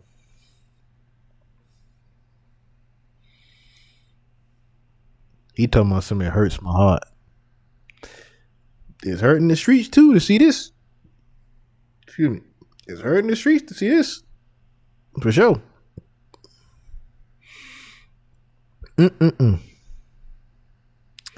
Like nigga said though, the streets is dead, bruh. The streets is dead. Streets been dead, bruh. And to see, like I said, the father is one of the main people that helped organize this shit. Was like, okay, the dad said, yo, we gonna get the paperwork, we gonna get that shit right. We gonna go force this nigga to sign you out this contract so you can sign the Gotti and get some real paper. And you just heard from what we were listening to with the history of Gotti and Mob Boss, the dad. Proof is in the pudding. Who sent who to do what? So we ain't got. You can put 2 and 2 together there. You can put 2 and 2 together there of how this even arranged. Gotti said, "All right, you want to sign a CMG? Get yourself out your contract. However you want to do that. However you want to go about getting yourself out the contract, you go ahead and do that. But there's a certain amount of money I'm gonna give you for getting out of your contract." I guarantee you that's how the negotiation went. There's a certain amount of money I'm going to give you for getting out of your contract. You heard what Ross said. Ross pretty much confirmed what the amount was that Shiesty was going to get for going to CMG. I'm on that Euro tour, like I said, I'm in Prague, going back to Paris tonight. But for everybody in my DM, Rose, what you think or how you feel about the Guwap Pooh Shiesty situation? I don't like it for either side. You know what I'm talking about? Guwap most definitely didn't deserve that, and I don't want to see this for the little homie Pooh Shiesty, but this one got to be educated and understand. In business, you got to negotiate. You got to negotiate. If you were signed for $100K and now you got 10 M's on the table, it's time to negotiate. See what I mean? He pretty much let it be known, like, look, he was only getting a couple $100,000 for real for Gucci, and he had 10 million or so roughly on the deal for Gotti.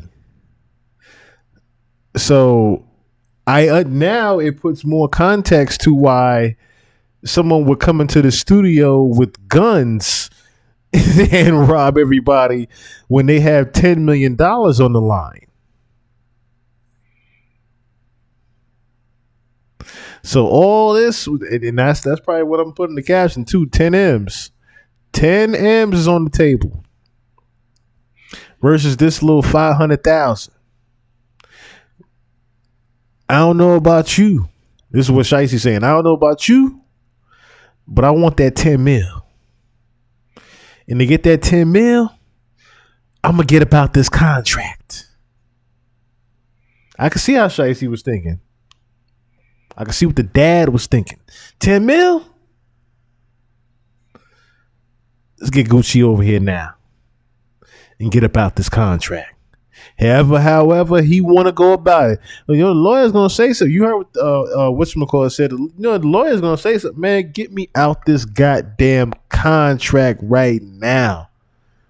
I don't want to hear nothing about get 10 million is on. Sign the paperwork. Before it was over with, Gucci said he looked up and said, after he signed the paper, they made him sign the papers. He said, "Y'all know this ain't how this go. We still gotta go to the lawyers." And motherfucker told him, "Man, you gotta shut your up for a nigga shoot you on GP." Oh shit! Oh no! Hey, listen, this how bad they disrespected him, man. Man, they went in his ear and took his earrings out, unscrewed him. No, what? Man, treated him like a real unscrewed him. They unscrewed the earrings. Unscrewed the earrings, nigga. So they took earrings, they took the wedding band off. Did Gucci take the wedding band off himself? Yeah, or did they rip it off his face? I'm wondering how physical they got with Gucci. Hey, Gucci followed instructions real well under pressure. I mean, I would too. Gucci came home and like they motivated me too because like, you know, I took notes from there like how he switched it up, how he toned up, you know, got fit, got his mind healthy, like took notes in there every way, so they motivated me to move how I'm moving like toward today too. So like he showed that. Roll of the dice. Yeah. Shiesty, he home. He still on the label. 100%. Oh yeah. Shiesty, I got big plans for Shiesty, man. Yeah. That's what I've been waiting on, Shiesty. Yeah. So you know, we finna go up through there now. And Pooh finna come out too, and I got big plans for him too. I got just Yeah, big plans for everybody, huh? Little did you know, Gotti had big plans for you. Little did you know, Gotti had big plans for you. So you want to do all this making me change my date and shit? All because I hit your hoe? Excuse me, let me change that up. All because I smashed your woman? You want to do all that? Make diss records about me? I got you. Gotti one of them niggas. I ain't gonna get you now. I'll get you later. That has been Gotti's whole thing. Rest in peace to Young Dog. Gotti is one of them niggas. I ain't gotta get you now. I'll get you later. He been one of them niggas lately. I've been seeing how Gotti moving his shit. I ain't gonna get you now. I'll get you later. It's a damn shame how niggas move out here in these streets. I tell you. Let's say rest in peace, Dolph, because Dolph was a good nigga. Dolph was a real good nigga, man. I'm sad about that. I'll be saying fuck Gotti for what he did with Dolph. I ain't gonna hold you. But I see how Gotti moved. Gotti one of them, I ain't gonna get you now, niggas. I'll get you later. However, I'm gonna get you. That nigga, he a cancer, ain't he? Let me see something. Gotti, goddamn cancer. Gotti gotta be a cancer. Who was he born? Gotti gotta be a fucking cancer. Did he? May. Okay. What's May Zodiac? I forgot May Zodiac. Oh, he had a bull-headed ass nigga. Okay, never mind. That the bull-headed ass nigga. Yeah, he definitely petty. Definitely Cancers and Tauruses, bro. They pettiest niggas alive. Pettiest niggas alive. So said they ain't gonna get you there. They gonna get you later. But yeah, that is my take on the Gucci Man Pooh Shiesty. So we seen Gucci Man has told to the police. Gucci Man told to the police and described Pooh Shiesty. And all this is over 2 niggas and a girl. Why is it always over some pussy? Why is it always over some pussy? Wasn't even nothing to do with he dropped the mixtape and I dropped the album the same day as you. It wasn't nothing to do with that. This was really over some pussy. This was over he fucked your wife while you was in jail.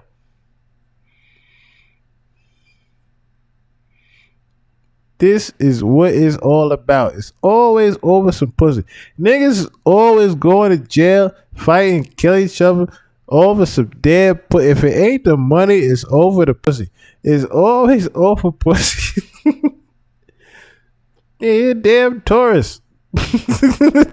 Goddamn Tauruses. Always over that shit, bruh. It's always over that. What am I gonna get to next? Speaking of over pussy, yeah. Speaking of over pussy, so matter of fact, let me type that up now. Now my shit talking about some free up space. Wah. My shit always talking about some free up space.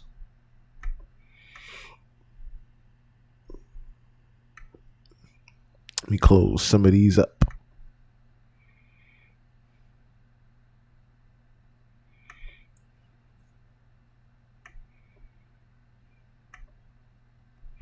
Okay.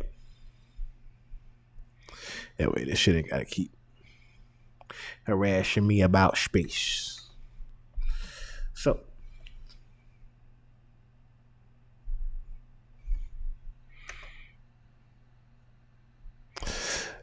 So recently, Brandy has come out and talked about her ex-boyfriend Wanye Morris. I thought it was Wayne Morris, but it was Wanye Morris of Boyz II Men. Says he took advantage of her due to their age gap, and the shame ends here. So she put out a book recently, or a memoir. She's opening up for the first time about the relationship, and says that this haunted her in phases. The R&B superstar's new memoir. She shares details of her late '90s relationship with Boyz II Men singer Wanye Morris, that she says began when she was 16 and he was in his early 20s. The two collaborated on the hit song "Broken Hearted" in 1994. She shares that their friendship quickly turned romantic. I was in over my head, sneaking around with Wanye and lying to my parents had become a constant. They barely liked the idea of me dating at all, and telling them about us was out of the question. Brandy, now 47, had written, but it wasn't just about upsetting or disappointing my parents. She continues, Wanye and I understood with diamond cut clarity that public knowledge of our relationship would ignite scandal, potentially threatening everything we both work for. So he and I opted for elaborate fiction. We would pretend patience and claim we were waiting until my 18th birthday before pursuing any romantic connection. Brandy writes of losing her virginity to Morris, now 52. She goes on to share that as the relationship progressed, he became prone to comparing her to other R&B hit singers, namely Mariah Carey, his own One Sweet Day due partner. He was also increasingly hard to track down, and she was required to page him prior to calling. These are the things that, with hindsight, you realize are widely obvious signs of something wrong. She writes, neon warning signs that I chase to ignore because I didn't know what the hell I was doing or what he was doing with me, just that I was in love. or what I believed was love. She says that the two split up after she discovered and he admitted that he was cheating. For years, she says that Morris has described their relationship as the young ingenue,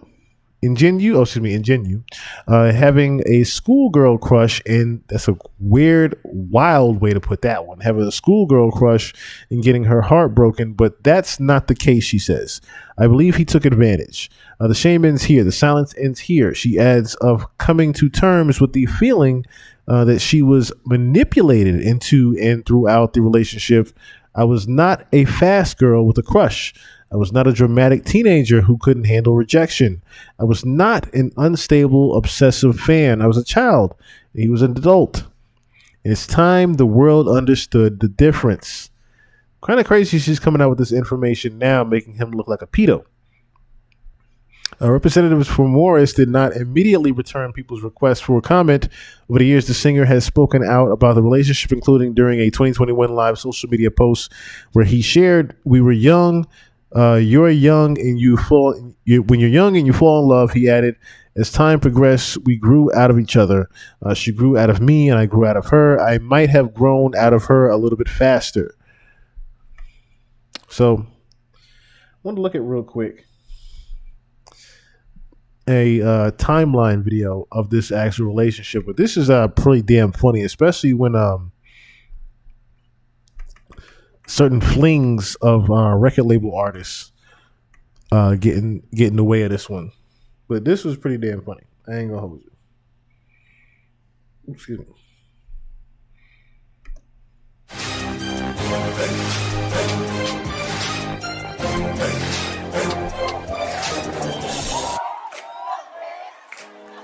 Wanya Morris experienced international success when he and his Boyz II Men group mates dominated the charts in the 90s. One aspect of his life that is shrouded in mystery is his previous relationship with fellow R&B singer Brandy Norwood. There are a lot of rumors and misinformation about their romance, and we're gonna break it all down as we dive deep into her dating history. Brandy and I were really, really close.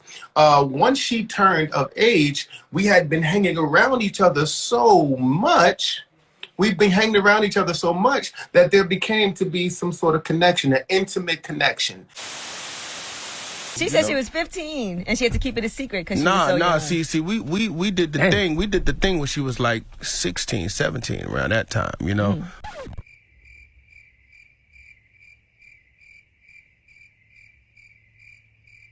But before we jump into it, I want some snacks in the morning, some snacks in the evening. He said that shit confident as fuck that he smashed when she was 16, didn't he?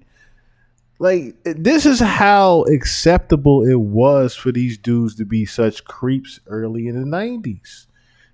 Even in the 2000s, it was just accepted. It was normal damn near. Nobody even paid attention to it. Nowadays, you look at it like, yo, what the fuck are y'all talking about? And people knew. It's not like y'all didn't know. Y'all just didn't say shit. And sour peach rings. I need some butter toffee peanuts that can satisfy me. Don't forget to scoop up something to munch on at rrgsnacks.com, our online concession stand that has an assortment of Western barbecue bacon jerky, blue raspberry licorice, and butter toffee peanuts. Let me tell y'all something. Them butter toffee peanuts is the damn devil. During an Instagram live session, Wanya stated that Brandy's mom, Sonia, reached out to him and his manager because Brandy was a big fan of his music. Now, keep in mind, Wanya was born on July 29, 1973, and Brandy was born on February 11, 1979. This means they have close to a 6-year age difference. What happened is we actually, she became kind of like my little protege, you know what I mean? So anyway, Wanya went on to say he was the one who helped her snag the role on the 1993 sitcom Thea. When the show first premiered in September of that year, Brandy was 14 and Wanya was 20, but he insisted that they were just friends. In 1994, Brandy's debut self-titled studio album was released, which included the song Broken Hearted. The album was certified quadruple platinum in the US and sold 6 million copies worldwide. The following year, 15-year-old Brandy and R&B group Subway were the opening acts on Boyz II Men's national tour. When it came time for Brandy to introduce herself to the world, I'm the one that actually put her on the Boyz II Men tour. Okay, so she was with me. You know, she was my friend. During her Behind the Music episode, Brandy said while on tour, she fell in love with Wanya, who was 21 by that point. Because she was so young, she was afraid to share her feelings. But one day, she said she finally found the courage to speak up. She said, "I just told him that I loved him and thanked him for making me feel the way I feel because I had never felt that way before." They became a couple, and Brandy told Behind the Music, "I was on a high. It was love. It was real love." Now he need his ass beat. They kept their romance a secret, but she said at some point she told her mom what was going on. Unsurprisingly, Sonia wasn't pleased with the age difference. Her mother was definitely, you know, a part of our relationship. Her mother and father was a part of our relationship. They allowed me to guide Brandy and to help her through her career. They understood that we had grown close, and that's what it was. You know what I'm saying? While still on tour. Shit, not from what Brandy just said. It's funny how they got Jay-Z face right there, of all people, right? With his past considering, huh? But anyway, funny how he just said that, you know, the parents were okay with things. And from what Brandy just said, you know, the parents were definitely not okay with what was going on, and she didn't even want to tell them what was going on. And he's making it seem like an R. Kelly situation where, like, yeah, her parents was cool with it. They knew what it was already, you know. Ain't nothing was going on. Ain't nothing need to worry about. The parents knew what it was. Bullshit. Together, Wanya got his hands on a copy of Brandy's debut album. He really fell in love with the song Broken Hearted and suggested that they turn it into a duet. They did, and the remix was released in August 1995. Years later, blogger Hollywood Street King revealed that Brandy reportedly got pregnant. According to the blogger, Brandy allegedly terminated the pregnancy. We were unable to confirm if this information is true, but we're gonna call Cap. I see what you did there, bestie. Trying to cover your ass, ain't you? I don't blame you, girl. I don't blame you. Brandy was bitten by the acting bug once again, and in January 1996, she became the star of Moesha. My mom and I wrote the theme song to the Brandy show. So Brandy and I were really, really close. Months later, in April 1996, NBA-bound high school senior Kobe Bryant met Brandy at the Essence Awards. Kobe's mom told the Philadelphia Daily News that Kobe came home from the event and said, "I met such a nice, beautiful, intelligent, sweet person." According to E! News, Kobe wanted to ask Brandy to be his date for prom, but he was a little shy. One of his high school classmates told the Philadelphia Inquirer that Kobe would bring a teen magazine to class and it had a picture of Brandy in it. Every day he would say, "I'm gonna bring this girl to prom." And his classmates told him he was crazy. Eventually, he asked someone in the industry to contact Brandy. When she received the call on Kobe's behalf, she told the Philadelphia newspaper, "I thought he was cute. I read about him after I met him. And then I saw he was going somewhere in life, and I thought I would love to go to the prom with him." She said she had to ask her mom first, but Wanya later said in an Instagram live session, Kobe Bryant was graduating from high school that year. Brandy was my girlfriend, and her mom and we both made it so that Brandy was able to go on tour. I mean, Nigga. See what I'm saying? The R. Kelly shit again. What you mean you and the parents negotiated for Kobe to go out to the prom? Like you made it seem like you gave her permission to go to the prom with Kobe Bryant. Kobe Bryant ended up on Moesha. What do you mean? You gave her permission with her mom. Like you her daddy or something. Do you see this pedophile R. Kelly shit he's trying to do? Man. On the prom with Kobe Bryant. Since she was still dating Wanya at the time, it's likely that she used the prom for PR purposes since all eyes were on Kobe, and it was an excellent way for Brandy to bring some attention to Moesha. In May 1996, she accompanied Kobe to his high school prom. After the dance, they went out for a late dinner, and Brandy later told the Philadelphia Daily News, "I pecked him twice. His lips were soft." Yeah. Say what now? What in the Motown Philly is going on here? So, was Brandy lying or was she cheating on Wanye? We're unsure. But we do know that she and Kobe attended the premiere of the Arnold Schwarzenegger movie Eraser in the summer of 1996, and Kobe made his acting debut on a September 1996 episode of Moesha right before he made his debut with the Los Angeles Lakers. In 1997, Kobe's dad, Joe Bryant, told People magazine that Brandy and Kobe were just friends. Joe added, "She comes to the games and she's friends with his sisters, but it's nothing romantic." You don't know. You don't know what them kids be doing, Joe. As we all know, Kobe went on to marry Vanessa in 2001. Despite some bumps and a separation, they remained married until his untimely 2020 passing. Still determined to keep her real relationship a secret, Brandy told Vine magazine that Kobe was cute, but she said she had her sights set on someone else. That someone else was most likely her secret boyfriend, Wanye, of course. Brandy's relationship with her mom, Sonia, became extremely strained while she was dating Wanye. In an interview with Vibe magazine, Sonia revealed that one of the biggest issues Brandy has to this day is her belief that Sonia stood in the way and never allowed Brandy's relationship with Wanye to blossom. Maybe because your ass was a teenager and you was dating a 20-something-year-old man. Maybe that was what the problem was, Brandy. Meanwhile, R&B singer Adina Howard, who was also Brandy's label mate, was still riding the success of her debut studio album, Do You Wanna Ride?, which included the song Freak Like Me. Adina headed back to the studio to work on her second album, and she connected with Wanye. Despite Brandy being in the picture, Adina and Wanye started smashing.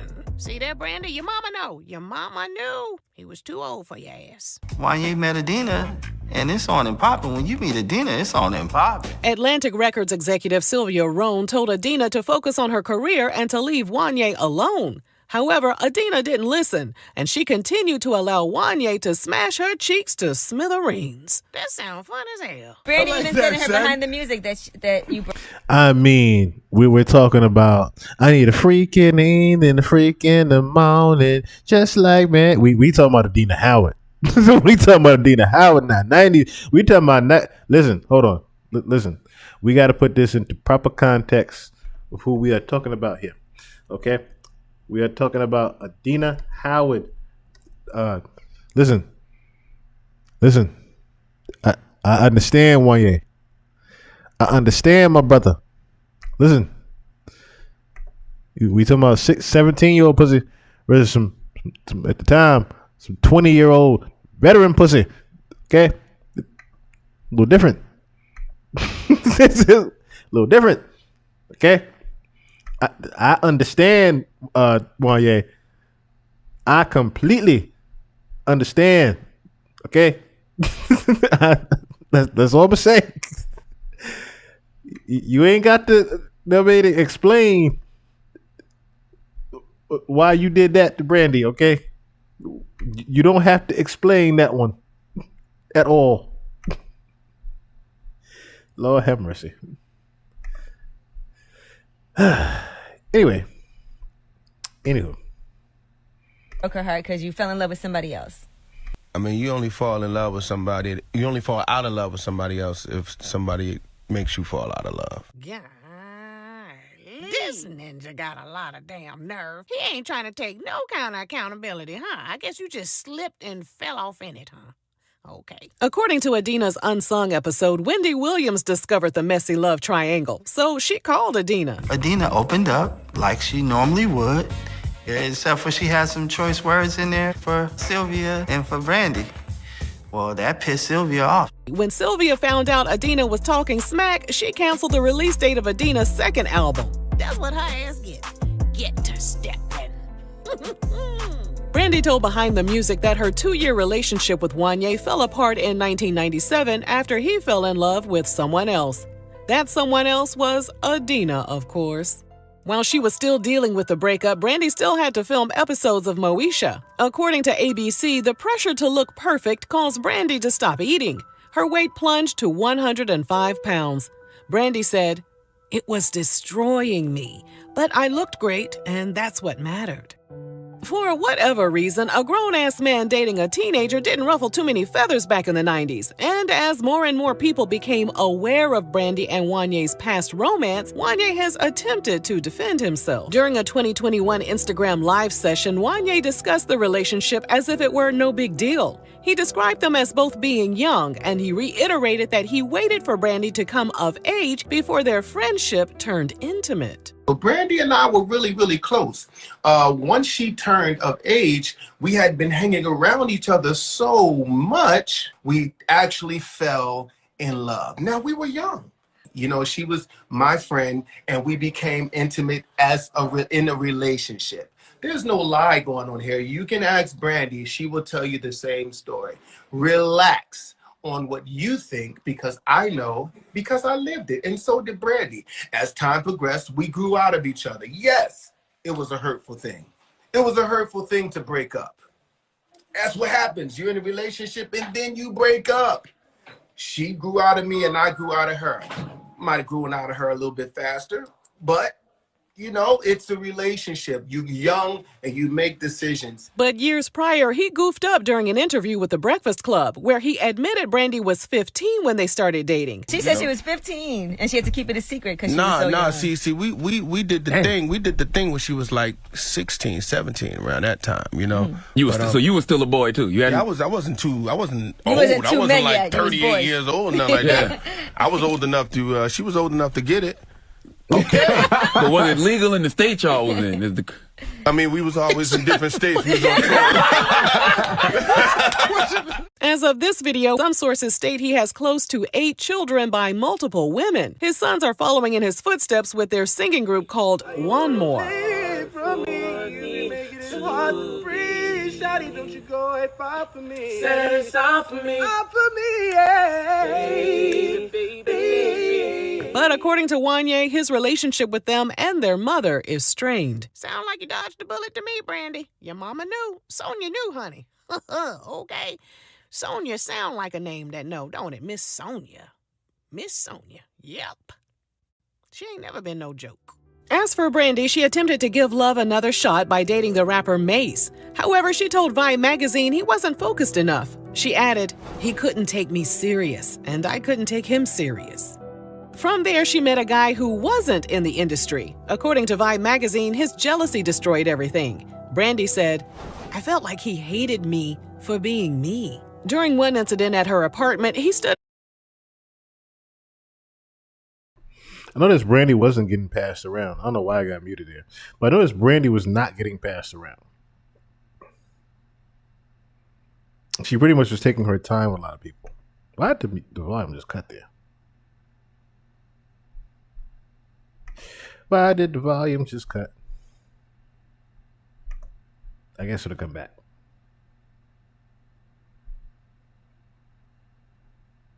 Interesting, the volume just cut on the video there. But anyway, pretty much that was what I need to be talked about with Wanye. I wonder why I cut with Mace just now though. That's interesting. That's interesting. Let me see something real quick. Make sure with the audio. Okay. Yeah. It is just the video. It is just the video.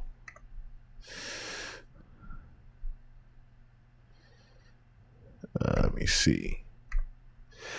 Hold on, y'all. Hold on.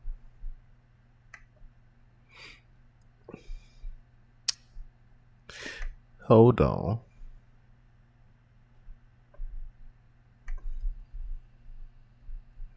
We're not going out like that. We are not going out like that. Imagine being able to build. We are not going out like that.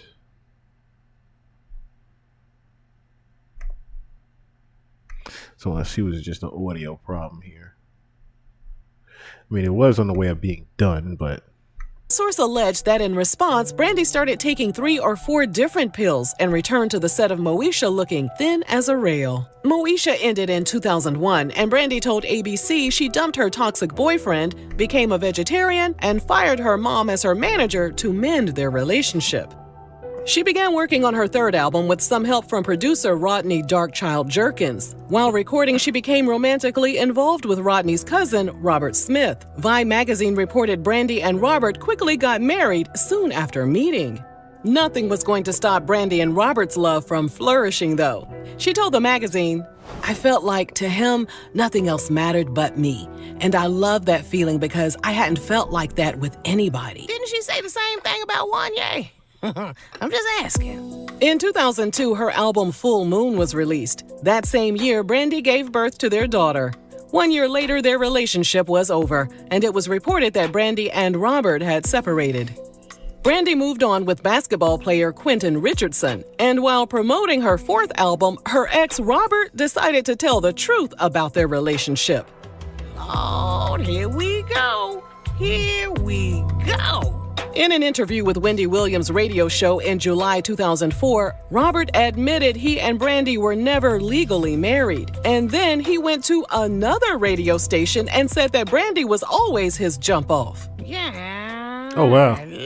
This is getting messy. Now, why the hell he want to say something after she move on with somebody? Be the busted, That's nasty, disgusted ninjas. That's nasty. That, get left in the dust. Didn't do right by her. Didn't want to stick with her. Now you're mad she moved on and happy and you want to come out the closet. Shut the hell up. We don't want to hear it. Robert said he was dating a film producer when he found out Brandy was pregnant. Brandy's mom devised a plan to tell everyone they were married to protect Brandy's wholesome image. Robert told the radio host he reunited with the film producer following his and Brandy's breakup. As of this video, he and the film producer have gotten married and they share 5 children. Almost 2 weeks after Robert blew the lid off of their fake marriage, Brandy announced Quentin had proposed to her with an 11.5-carat diamond engagement ring. Unfortunately, just 15 months after their engagement, the wedding was called off. As of this video, Brandy has been involved in more failed relationships, including romances with rapper Sir the Baptist and Ryan Press. She told Singer's Room website, "I've been in That wasn't Sir the Baptist. I don't know who the hell that was. They just relationships before. I've been the heartbreaker. I've had my heart broken to pieces. I just want to know the secret of making it work because time is ticking. If you're happy with yourself, clap your hands. If you're happy with yourself, clap your hands. If you're happy and you know it, you don't need no nigga to show it. If you're happy and you know it, clap your hands." Be happy with yourself, Brandy. Be happy with yourself and you will attract happiness. Besties, are you surprised by all of the messy twists and turns? Oh, that's fucked up. You happy with yourself and you know happy. If you're happy with yourself and you really want to happy with yourself, clap your hands. That's fucked up. I mean, we are talking about somebody that does know the truth about what really happened with Whitney Houston, but we won't get into that right now. God bless the Brandy and her relationships in her past, but that's kind of nasty as fuck that Wanye was 22 fucking her at 16. You say now 6-year difference, but it's still a minor. It is still a minor at the end of the day. Call it what you would like to. But that's my take on that. Like I said, it's crazy how she just now coming out with the news. Like I said, for people that didn't know about it, it's good that she came out with that news. And to see his nasty ass talking about me and her mom, we're talking and we allowed her to go to the prom with Kobe. That was kind of crazy right there to say. You allowed her to go to the prom with Kobe. That was wild. And then you making it seem like you had this relationship with her parents. And she's saying in black and white in the memoir that she was afraid to even tell her parents about him, let alone them having any type of relationship and connection to each other. That was good for her to, put the truth out there that the parents had no idea what was going on. And he making it seem like they had a negotiation pretty much, almost as if he was being her handler back then. But like I said, that's how these creeps and weirdos move around, man. Wanye ain't no exception to the rule, nothing like that. He's a creep and a weirdo for that. Definitely another creep and a weirdo for that. And shouts out to Brandy for coming out with her truth on that situation as well. Shouts out to her for coming out with that truth. Speaking of coming out with truths, I had to Google this just to make sure it was real. So when you Google CIA files of aliens that turned men to stone, you literally get this CIA.government file here in doc. And this is the doc here that comes up. Matter of fact, I'll just pull it up for you again, just so you see. This is the doc that comes up. I already have me make sure I re-download that again. Did I already? I did already. I did. Let me make sure I get that. Okay. So this is a CIA document that was released. Not sure when, but they released a CIA document about aliens that had turned these military soldiers into stone. So it says right here, this is a Russia International. Attention BBC Standard, Russia International. Paper reports alleged evidence of mishap involving UFO. Kiev Holas, let's see. This is in Ukraine, I believe. Yeah. In Ukrainian 27 March 93. So this is March 27th of 1993 in Ukraine. Reprint from the newspaper Turnbull, Renicity Cosmic. Let me zoom this in too. So Cosmic Revenge, first paragraph published in boldface. After Mikhail Gorbachev dissolved in 1991, the KGB, top secret intelligence administration, a lot of material from that department found their way abroad, in particular to the CIA. As reported by the authoritative magazine Canadian Weekly World News, U.S. intelligence obtained a 250-page file on the attack by a UFO on military unit in Siberia. The file contains not only many documentary photographs and drawings, but also testimonies by actual participants in the events. One of the CIA representatives referred to this case as a horrific picture of revenge of the part of extraterrestrial creatures, a picture that makes one's blood freeze. According to the KGB materials, just moving it down here, a quite low-flying spaceship in the shape of a saucer appeared above a military unit that was conducting routine training maneuvers. For unknown reasons, somebody unexpectedly launched a surface-to-air missile and hit the UFO. It fell to Earth not far away, and 5 short humanoids with large heads and large black eyes emerged from it. It is stated in the testimonies by the 2 soldiers who remained alive that after freeing themselves from the debris, the aliens came close together and then merged into a single object that acquired a spherical shape. Oh, wow. So they were standing there, 2 aliens, and they turned into one big circle. And that object began to buzz and hiss sharply. Oh, and then became brilliant white. In a few seconds, the spheres grew much bigger and exploded by flaring up with an extremely bright light. At that very instant, 23 soldiers who had watched the phenomenon turned into stone poles. Oh my God. Only 2 soldiers who stood in the shade were less exposed to the luminous explosion survived. The KGB report goes on to say that the remains of the UFO and the petrified soldiers were transferred to a secret scientific research institution near Moscow. Specialists assume that a source of energy that is still unknown to Earthlings instantly changed the structure of the soldiers' living organisms, having transformed it into a substance whose molecular composition is no different from that of a limestone. A CIA representative stated, if the KGB file corresponds to reality, this is an extremely menacing case. The aliens possess such weapons and technology that go beyond all our assumptions. They can stand up for themselves if attacked. Wow. Wowzers. So 2 aliens turned into one big buzzsaw and turned into a burst ball of light and turned how many soldiers? 23 soldiers into stone. That is kind of crazy to me. That is fucking insane right there. But a little CIA document that I had found recently, and I was just scrolling my timeline, and something had came across it that happened just a couple of weeks ago, I believe. You just go back to my history real quick, 'cause I want to see exactly when this happened again. I believe it came out a couple of weeks ago, but anyway, I just want to watch it real quick.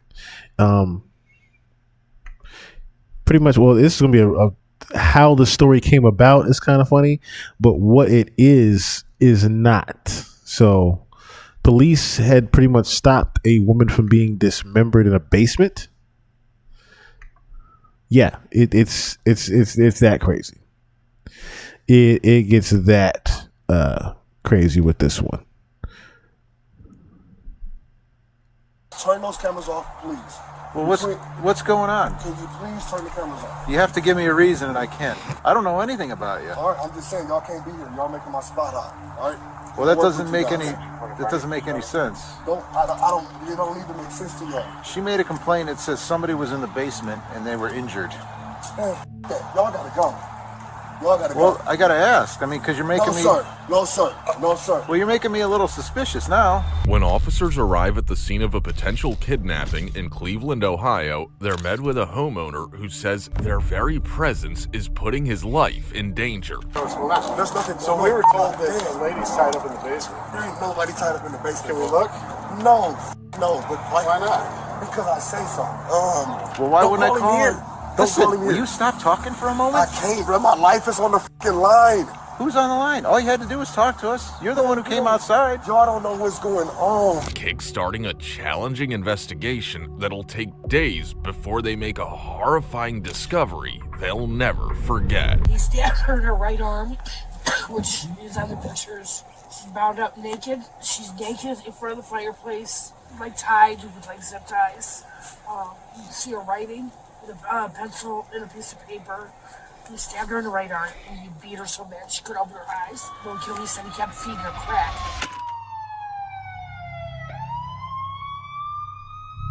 At 3:31 p.m. on May 2nd, 2023, the Cleveland Police Department receives a 911 call from a woman who shares a disturbing story she just heard from a stranger on the street.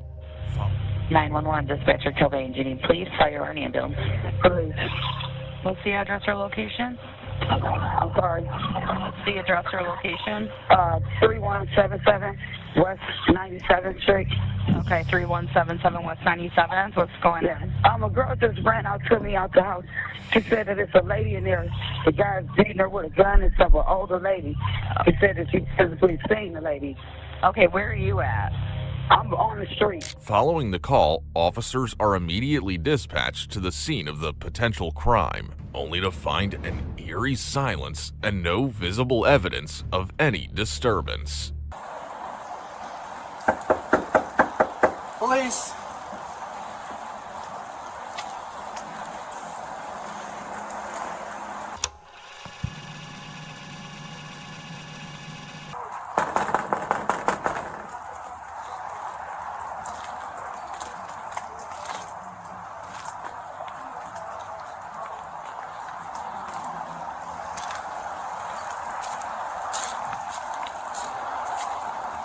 There's music coming from the back.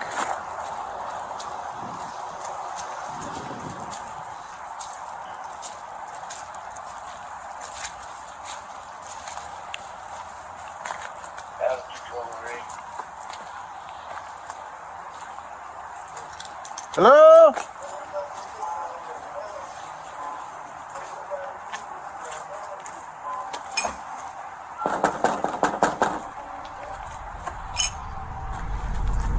The music was blaring so loud it swallowed every other sound from the house, and that alone put the officers on edge. Then the homeowner stepped outside, and instead of easing the tension, he only made them more suspicious. Bro, y'all can't be here like this. You can't be here like this, bro. I'm just knocking on your door. I understand that, but you making me hot. What? You're making me hot. What does that mean? I'm about to come out. All right, come on out. All right. Apparently this all started Like, why would you even say that? You're making me hot right now. Like, why would you even say that to police? You making me hot right now. Y'all ain't supposed to be here, bro. Like, they some regular ass people. These are people with badges on, sir. Like, do you realize who's even knocking on your door right now? How you doing, sir? Y'all can't be out here like this. My name's Officer Robles. That's Officer Obed. Just That's so you know, cool. everything's recorded. Listen. Yes? Turn those cameras off, please. Well, what's going on? Can you please turn the cameras off? You have to give me a reason, and I can't. You guys are making my spot hot. I work for you guys, okay? Long story short, I work for you guys. Please get out. You guys are blowing the spot out. All right? Who do you work for? See, one of the biggest reasons I'm showing this is because the way this guy is acting is if he works for some type of trafficking ring. The way he even just said that I work for you guys, you know, you're not even supposed to be here. As if he had authority to tell them that. That's what it started to sound like to me, like he's part of a trafficking ring and he's trying to cover this up, but he's trying to give them authority as if, you know, he's able to do this. Malcolm Bear, what's going on? I can't tell you that. Why? I cannot tell you that because I'm not allowed to tell you that. Okay, so just understand that. Well, here, go home. We have a call. Here, sir, let me just tell you why we're here and then we'll leave. It could be nothing. I don't know. I don't know anything about you. All right, I'm just saying y'all can't be here. Y'all making my spot hot. All right? Well, that doesn't make any sense. I don't, it don't even make sense to y'all. You hear me? So what I need y'all to do Hey, is Sarge, leave. can you come over to this address for a minute? What was your call about? Did you have a female here earlier that was a white female in a black coat? Hell no, bro. All right. Well, here's the complaint. What's the complaint? She made a complaint. It says somebody was in the basement and they were injured. Man, that. Y'all gotta go. Y'all gotta go. Well, I gotta ask. I mean, because you're making me. Sir. No, sir. No, sir. Well, you're making me a little suspicious now. Man, listen. You need to leave. Do you live here? Y'all need to leave. Sir, do you live here? Yes, sir. Is this your truck? My dump truck? Yeah. That doesn't matter. You're asking the wrong questions. All right. That dump truck has nothing to do with the questions that you Was anybody in your house injured? No, sir. All right. I live by myself. All right. I'm a business owner. All right. You feel me? Like, I apologize about your call. Trying to make my spot hot. You know what I'm saying? Did you do me a favor and take your hands out of your pants? I mean, my hands are out of my pants, so Listen, bro, you can put your hands down. Just I ain't got nothing going on, but y'all need to leave. All right. Please leave. From the outset, everything about this homeowner seems suspicious, and as they interact more, they will only witness more of this odd behavior. I'm Sergeant Airton, Police Department. Nice to meet you. Nice to meet you. All right. So what are you rehabbing this place? Yes, I rehab. I built house. This used to be all full of trash. Trust me, right? And there's all And some lady kept commenting on Oh it. my God, there's too many people here. Well, it's no big deal, man. Man, it is a big deal. What? I'm trying to tell you guys this shit up. So we were told that the lady's tied up in the basement. There ain't nobody tied up in the basement. Can we look? No, but like, why not? Because I say so. Is someone tied up down there? No. What's your name, buddy? I can't tell you that, bro. What do you mean you can't tell me that? Is this your truck? My dump truck, that's my company truck. That's yeah, there's nothing going on with it. Is it in your name? No. Then why don't you want to tell us who you are? I'm trying to tell you I'm a confidential informant. That's all I have to say. I'm a confidential informant. And y'all gonna fuck this shit up for me. Is what he's trying to get this off as. Listen to him. You guys are bugging right now. You guys are No, that's not all you have to say. Who told you that? I can't say nothing else. Well, if there's someone tied up in the basement, we got There's nobody in the basement. Why can't I look? Because all that stuff that went on in the past with those 3 girls, man, we got to take this seriously. What and 3 look girls? into it. What 3 girls? Gina De Jesus. And I don't know them. All Man, that stuff. You know what I'm saying? Listen, though? If we don't take this seriously, I'm there's something going on. I'm about to give you my social security number.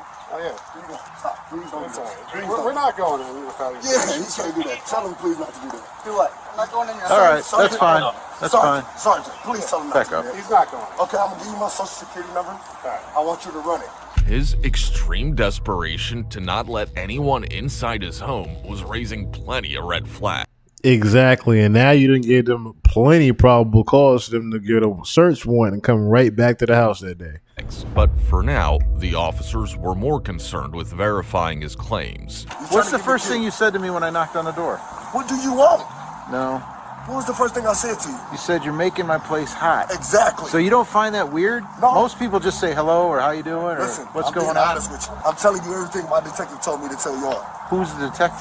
That I can't give you that. You can leave and go do your homework. Don't call me names. I'm sorry, sir. That's not nice. I'm sorry. There's no reason you need to be disrespectful to me because I was nice to you the whole time. Sir, I Don't. deeply apologize. I deeply apologize, but All right. I'm worked up. You know, honest to God, we my can life make all is this on the go. line. We can make all this go My away. life is on the line. We can make this all go away. We can make this all go away. Detective Smith, please, go. Which Please. Smith? Detective Smith. The one in. Second district. Okay, that's how you know I'm not. Okay, well, I guarantee. His phone number's right here. No, Look, no, listen. I'm not We'll gonna call play him. with y'all. Listen, we'll Don't call him. Don't. Well, why don't wouldn't call I call him him? here. Don't Listen, call him will here. you stop talking for a moment? I can't, bro. My life is on the fucking line. Who's on the line? All you had to do was talk to us. You're the one who came outside. Y'all don't know what's going on, baby boy. That's all I'm saying. Listen, I got once drug again- dealers and everything that drive past there, and I got 5 cars out here. I'm trying to tell you, I work for you guys. That's what I'm trying to tell you. Then this guy would be calling us. Who? Detective Smith? Detective Yeah. Smith? He don't know you here yet. I'm about to call him and tell him to get all these cop cars from away from Well, the he's house. not really in charge of us. Man, I know he ain't, but I'm trying to tell you, I'm working with y'all, bro. All right, Look, but are you working right this second? right now, I work for you guys for the rest of my life. Despite his insistence, the officers have no intention of just walking away. I understand that, but I've already told y'all everything is cool and I'm working with you guys. All right, but we still have to do a. I mean, as you guys know, I do try to do a small weekly goal of just $50, but $20, $10, you know, that even goes a long way. $10, $20, that goes a long way. I don't always make the $50 goal for the week, but like I said, $10, $20 is fine. But if you guys would like to donate to the podcast, it is, of course, Chill Murray 1 is the Cash App. And if you like to use PayPal, you don't like using Cash App, it's G-Class Music Group at Gmail. I do have it also.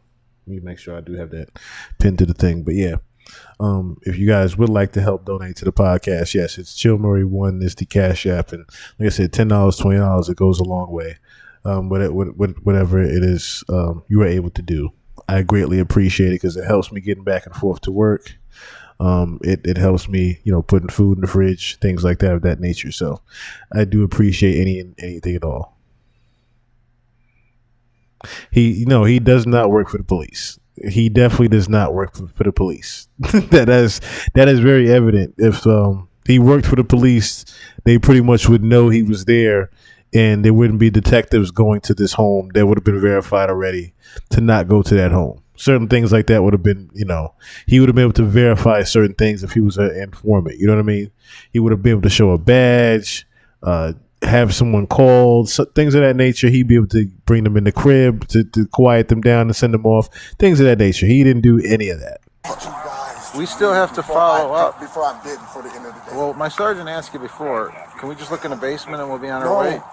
No, you guys cannot go in my house. All right, well. No, I'm not letting you guys in my house. I'm sorry. All right. No, dude. All right. You're about to get me killed out there. But why are you acting this way? You understand why I'm acting this way, dude? No. I really don't, because it's I like have 5 cops out here. Okay, then tell us this. I don't know why why. would somebody call and give this specific address and even say the one with the red door? Doesn't that sound weird? Now, if we go away and something happened, now we're all in trouble. I understand that. No, listen. So either today, tomorrow, the next day, in the next 5 minutes, you're going to continuously have these problems. And if we have to call Detective Smith and say, hey, do you think this guy would have a girl tied up in his basement? He's going to say no. Is he? 100%, bro. He's willing to risk his career for all that? You think I'm... Oh my gosh, you're going to take a crackhead's word over Detective Smith's word, right? I haven't spoken to Detective Smith. Well, you're going to talk to him. He's going to let you know what's going on. Why would somebody say that? Crackheads. But why would a crackhead say that about you? They're crackheads, but probably because they want more crack, bro. Do you have crack? No, I'm not going to. Why would I say that? Why would you ask me that on camera? I don't know. Why would you do that to me? I know I don't have... Did he just say you rather believe a crackhead than the low bias? He's serial killer vibes for sure. Bro said you'd rather believe a crackhead than me. In this case, I might believe crackhead over you, sir. I'm just being honest. The way you acting, I think I should believe the crackhead. No crack. It's my job. Well, why would the crackhead be here then? This man is wild. I'm not wild. I'm just I asking am a questions. confidential informant. What does that convey, though?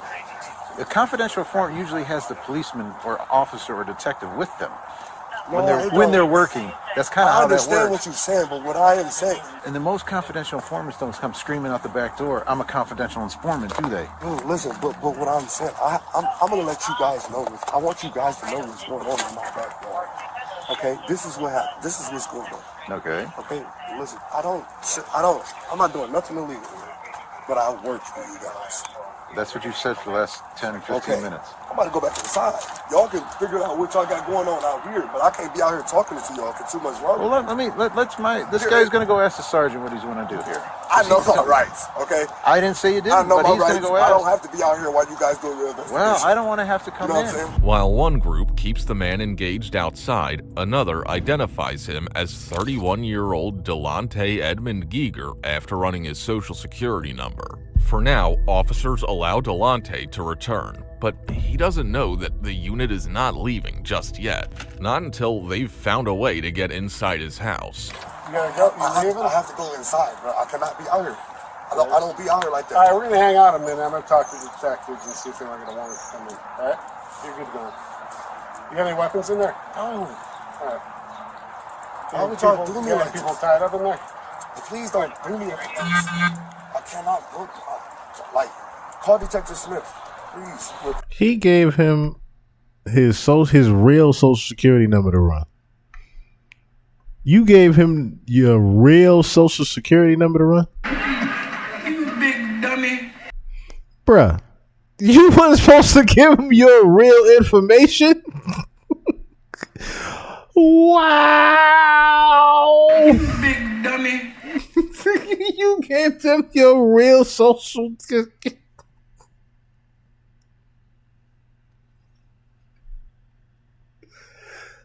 You can't make this shit up. And they found out quick who this nigga was. He said they ran his social security. I said, wait, he gave them the real social security number? You big dummy. You fucking idiot. What department? Second district. This phone number's right here. I just left downtown before you guys got here. I had a probation appointment. Look, fucking had a probation. I just got home. What's his number? Like, this is crazy. Right here. I'll give him a call. Please. Well, you can go in there and we'll talk to the detectives. You want me to knock on the door and let you know what we're doing? I don't get what y'all doing. I'm not coming inside. Notice how fast Delonte's attitude changes as soon as the sergeant I feel like he does work for a trafficking ring. mentions getting. But this local police department doesn't necessarily know that. That's why he keeps saying that he works for them. And because they don't necessarily know that, this is one of those things where it's like he was not supposed to get caught doing this. You know what I mean? That's why he's saying he's in fear for his life. He was not supposed to get caught doing what he's doing. And now the local police, because of a local crackhead, saw some suspicious things going on. He's now been caught. That's why he's saying he's in fear for his life here. Like I said, the local police department don't know about a human trafficking ring. They don't. If anything, they're always trying to stop that type of thing. You know what I mean? The local police department. But like FBI, CIA, type of shit, if they were involved, they'd be like, all right, look, who this, that, and the third. They would find out certain other information other than him having to say, I'm talking to Detective Smith. Because Detective Smith could just be, a third party person that's, with the ring. And he's not supposed to necessarily give out information of the sort to local police department and his coworkers because they probably aren't down with the ring. You know what I mean? A warrant, but even though the mention of a warrant clearly rattled him, getting one in reality would have taken too long. And with Delonte already acting this suspicious, the officers couldn't afford to give him time to cover his tracks. Every minute mattered, so they called the one person who might actually get through to him, Detective Smith. He's gonna let us in. He's real sketchy. He said me and another guy, but you're coming to him and tell him you're on probation. It's a training thing. And then these guys will wait by the back door in case you scream for help. Like girls. Ah! Right. It's like loud music playing. So you can't hear the screams. I know, that's... Hey, you mind if they're No, dude. There's too much going on. No. All right, stand outside. Leave this crack, though, in case you scream for help. Fuck that. Nobody about to They done got in the crib now. do nothing to y'all. You guys got guns? No, you can't. No, Seriously, y'all crack. Just in case you scream for help. They're not coming in. Oh, you have my word. Despite their thorough search of the basement, the police found no sign that anyone had been held there. But as they're about to leave, Delante's behavior catches their attention once again. I have PTSD. All right. I've been stabbed 7 times, shot twice. Well, have we done any of that? No. It's just, I'm trying to change my life and work with the police, and like, I just don't. Now they didn't find anything, and here you are acting nervous again. You big dummy. You are giving them more probable cause to stay around. Instead of just being calm, they didn't find anything and they was about to leave.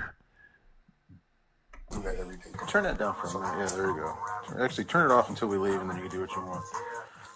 That way I can hear everybody. All right? Yes, sir. Dude, never come back here again. Good night. You want to lie back? I have in your hand. Let's see. I got scratches. Like what?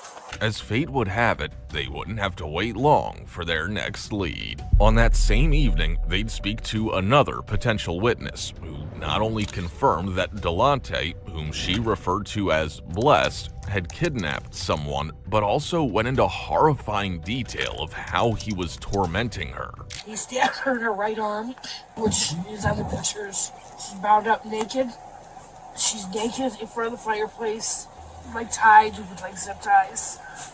You can see her writing with a pencil and a piece of paper. He stabbed her in the right arm and he beat her so bad she couldn't open her eyes. But Killy said he kept feeding her crack to keep her alive, but he beat her for 3 hours and then murdered her. He made her write 1,000 times, "I am a rat, I am a snitch, I am a rat, I am a snitch." She also claimed that Delante had proudly shown pictures of these brutal acts to her on his phone. Armed with this new information, the police visit Delante's home. Yeah, he was paid to kidnap her. This guy, this disgusting asshole, this lowlife was paid to kidnap her and show her that she had ratted or snitched about something that was going on with the ring, whatever. And yeah, definitely something. Same night. Only this time, he seems a lot more open to the police searching through his house. Possibly because he had enough time to hide his crimes inside the house.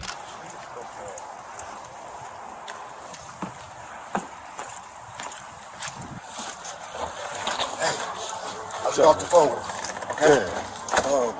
Hey, did you talk to Detective Smith? He tell you what's going on? Yes. All right, so I appreciate this. Is that cool? Yeah. You sure? Yeah, that's sure. Sorry for not letting you in earlier, bro. Sorry for my attitude, okay? It's all good. Give me 5 seconds. Meet me in the back there? Oh, y'all. All right.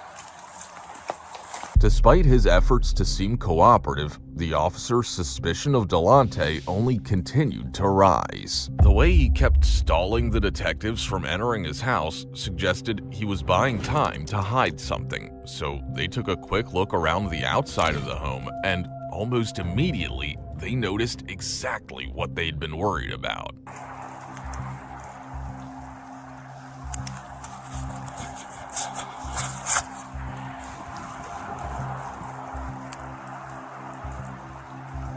Eventually, Delante lets the officers in. They immediately split into groups to search the entire house, knowing full well that this may be their last chance to look for the kidnapped woman and whatever else Delante may be hiding.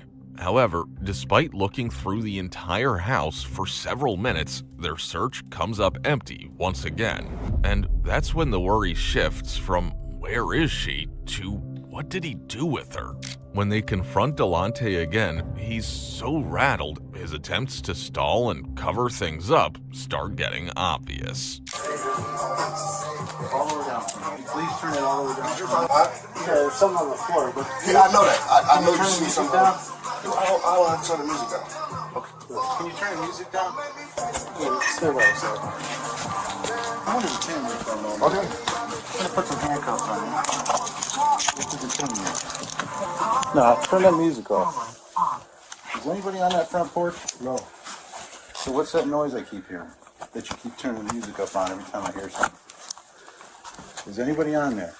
I heard him dragging something out when we went from the front to the back, too, just so you know. Is anybody in that front room? Because I heard voices or movement or noise. Yeah. Who's out there? Who's out there? Sweating a lot. What is that? Can you hear it? Oh, please. You done fucked up now. Where you at? She's under. You done fucked up now. There's a thing under. Remember I shined my flashlight? But just when doubt starts creeping in, one of them makes a chilling observation. Can you hear it? Flynn, please. Where you at? She's under. There's a thing under. Remember I shined my flashlight? Do you need help? All right. Clint, please. Sam 24, can you get us another car over here?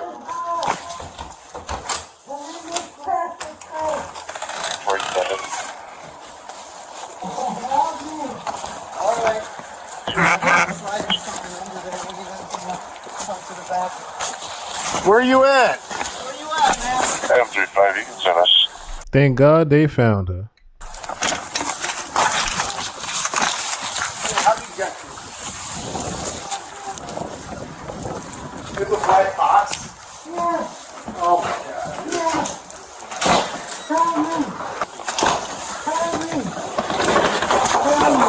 Radio City, MS. I'm paralyzed. Oh my gosh.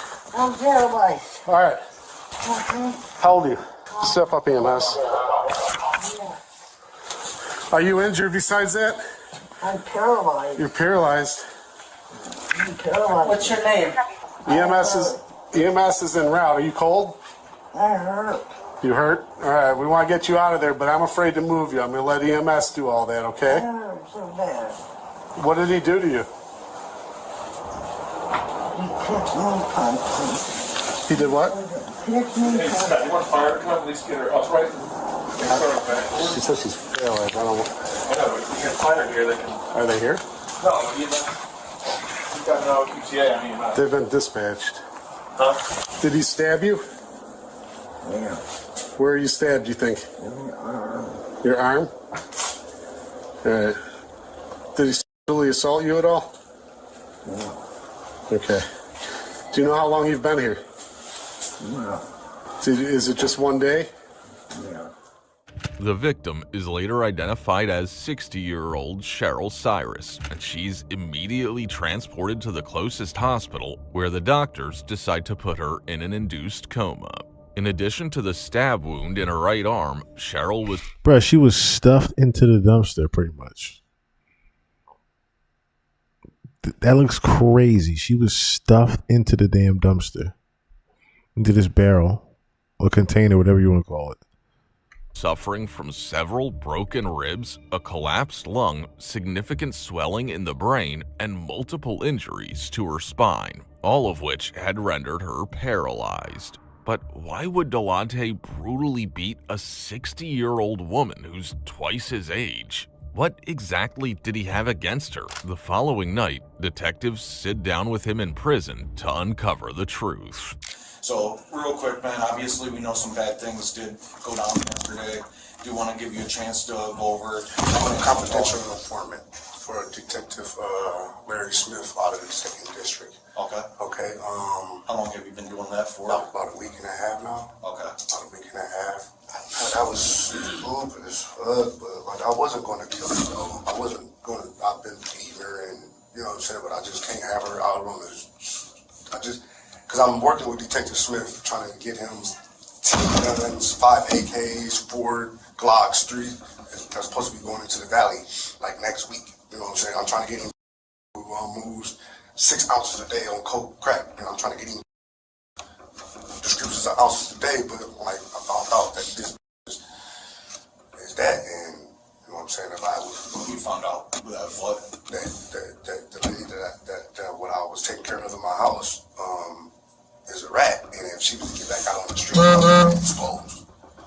And die, get killed. You know what I'm saying? So like, I'm new to this shit. I understand I fucked up. I know I can't get out of this. This is bad. I've been working for Detective. And how do you figure out that she rats on you, or how does that go down? Despite Delonte's best... So that's what it was. That's why he said he was in fear for his life. Okay, so now we're putting 2 to 2 together here. So pretty much, he had became an informant, and he was saying that he was trying to get the detective drugs, pretty much. She was trying to get so we already know how they say that the government pretty much puts all the drugs and the guns in the neighborhoods, right?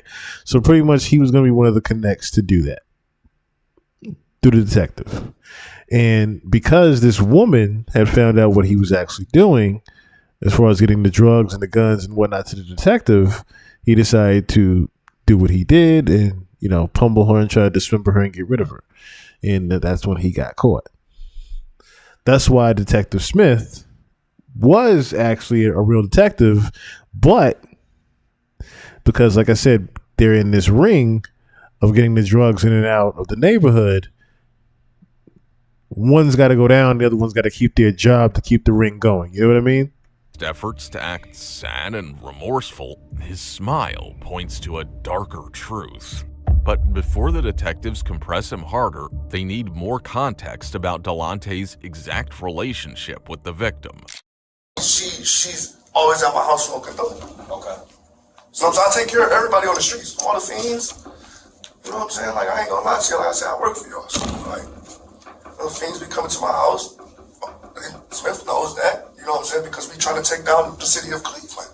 You feel me? So, boom. Like, yeah. So, like, they come over there, they get fed, they stay the night. They eat, sleep, wash up all day long. I swear for God. Beat her up and took care of her. Did you just like see her on the street, or you call her up, say, hey? She comes to my house. Okay, so they come to my house every 10 minutes, bro. So when did she come to your house? I don't, like, that's where they live at. Okay. You know what I'm saying? Long story short. All right. That's ground zero for the crackhead. Delante then talks about a specific incident that took place almost a week earlier, one that ended up setting the wheels in motion for what he would later do to Cheryl. Okay, so this is you and her are in a car together. Me, her, and one of my fiends. Okay. I'm not gonna lie to y'all about nothing. I said I already work for you. I'm not gonna lie to y'all. Who else was in the car? My fiend, he got arrested. His name is Ronald King or something like that. Ronald King? Ronald King. Yeah, I need to put some money on this fucker. Ronald King. He got arrested when the whole happened. So I was gonna go right back to prison. So the three of you are in a car riding, traffic stop. Detective told her, "Thank you, bye." Okay. Detective Smith said, "Thank you, bye. Keep on walking." Okay. I had some stuff on me. When I got pulled over, it should never happen how we got pulled over. You know what I'm saying? Like, I don't leave my house ever. Like, you ask anybody, nobody sees me in the street. I left my house. And before I got 4 tires on the street, the police is hitting the block. I don't know what the fuck going on. I'm swerving around up on the sidewalk trying to get around because I don't know what's going on. Guns in my face. Get out the car. Get out. What are you guys doing? Turn the car off. Empty out your pockets. I ain't got nothing, bro. Y'all tripping like y'all just duck. Like, what's going on? I had to steal them. You know, we can get you for this. And since that dope is right here, we're going to get you for that. Man, listen, bro, I cannot go back to prison, bro. What do you need me to do? Yeah. What do you need me to do? So right then and there, he took my phone while I was in handcuffs. Put the number in my phone. He told me to call me later on. It was on that day that Delante was turned into a confidential informant for Vice, a job he claims to take great pride in. But despite that, the way the officers treated Cheryl that day rubbed him the wrong way. The traffic stop occurs and she goes on her way. Was there anybody that ever said, like, besides, like, if she was doing anything that, like, yeah, she told me that? No, I thought it was somebody else until I did my homework. Okay. So this is all you transpiring, doing everything, doing all your own stuff in your head and like, hey. Listen to the detectives as we all got out the car. The detectives like, yeah, you can go. Thank you. Okay. Okay. You get searched. It's crap about $200 worth of dope in the car and skill, and you didn't even get searched. No. Get your bag. You're forgetting your bag. They're helping her out. Got to the cops. Don't forget your bag. Go ahead, go. Thank you. Yeah. All right, cool. Push up. We keep on selling drugs. We catch up to that later on. Okay. I'm just being honest with you. Honestly gets you further than where I'm at right now. And I appreciate that. Delante stays unusually relaxed in the interview, convinced his status as a confidential informant will protect him, and detectives use that confidence to keep him talking until he starts admitting what he did to Cheryl. And I feel like my life is in danger, bro. People have tried to kill me 3 times already. You feel me? I've been shot in my underneath my underarm, blood, all type of weird. This is crazy. And I felt like I was gonna die if I didn't hold her for like 2 days and tell her, like, let her know what was going on. I'm gonna kill her. You don't know what an AI work management platform? Long story short, if I wanted to kill her, she would have been dead. I beat her up, I fed her, showered her, to all type of weird shit. Made sure she ate. But I just could not let her go back on the streets and tell everybody that I was working for y'all. I couldn't. Punched on her, slapped on her, tell her to move her from the basement to another room. Fed her, showered her, gave her some water, put a blanket over her. I'm just telling you the truth, bro. No, that's fine. Was I raping her? No. Okay. Was that what you about to ask me? No, like, were you giving her drugs and stuff like that? Why would I give her my drugs? Why the f would I do that? Man. I didn't know Yeah, that. hell no. Yeah. So at that any point, was she asking to leave, different things like that? She has nowhere to go. Okay. She has nowhere to go. All she was just asking was why. Stop, I won't do it again. I'll never tell. I'll never tell. I'll never tell, Blas, please. I'll never tell. I know I deserve this, but I'll never tell. Fortunately for the detectives, Delonte remains completely oblivious to the severe consequences he's facing, even going so far as to mock the police for not being thorough enough to find her the first time. Like, what you got going on? You're like, what you mean? I'm like, bro, you got police officers outside my house. You can't let this happen. He like, well, what's going on? I'm like, man, they want to come in. They tell me there's a body inside the house. He like, dude, just let him in the house. There's nobody in the house. All right, bro, I'm gonna call you back, bro. Okay. Bro, back. They only wanted to search one room. They searched that one room. She wasn't there and they left. Okay. Stupid them. All right. So. Right? You should search the whole house. Yeah. We found somebody. Bro. Okay, come on in. Check down in the basement. Nobody's there. See you later, sir. Job. Y'all supposed to open up the tables, open up the refrigerator. That's a horrible job on y'all part. Horrible job on y'all part. I'll be the first to say it. Came in the basement the first time, check 3 of them, pull up, walk right out. Oh, y'all sweet. A missing body. Pretty serious. Yeah. Do you think so? Yeah. All right. Well, next time, take it serious. That's all I ask. It is only towards the end of the interrogation that Delonte finally realizes what will happen to him. But even then, he's confident that someone will bail him out. I'll figure out, like, how to get you going back straight, okay? Are y'all going to try to help me or not? Well, like I said, it'll go from there once you see the judge and, like, the case starts moving forward. No, but Try to help you, brother. You try to dismember an entire human being and you kidnapped and try to dismember a whole human being. Stuffed them inside of a tote and tried to hide them from police twice. And then told them they were stupid about it. You guys have to talk to the judge, though, and let her know that I am a confidential informant and that, like, I am working with the police. Like, I understand I'm in trouble, but what I need you guys to do is, like... Well, I'll put in the paperwork to let them know. At this point, you being an informant ain't got shit to do with you stuffing a human being inside of a tote, dumbass. You know what I'm saying? Because I like doing my job. I like my job. And, like, I don't want guns on the streets. I don't want drugs on the streets, and I can't do that if I'm in here. We can handle this. Just let the judge know we can handle this later on, or while I'm out on the streets. I ain't going nowhere. I can't go nowhere. I gotta see my PO every week. I gotta drop every week. I just want to go back to work. You know what I'm saying? Detective Smith will buy me out. Believe it or not, if I get a bond, he'll come buy me out. You know what I'm saying? So I just need a bond. And DT Smith will come buy me out, and I'm gonna go right back to work. That's how that's gonna go. Okay. Unfortunately for Delonte, he's only grasping at straws at this point, because at his very next court hearing, his bond was set at $750,000, which he responded to by flipping off the judge in front of the entire court. However, at his final court hearing, Delonte finally decided to plead guilty to multiple offenses, which included kidnapping, felonious assault, and tampering with evidence, resulting in him getting sentenced on November 29, 2023 to 16 to 20 years in prison at the Cuyahoga County Jail.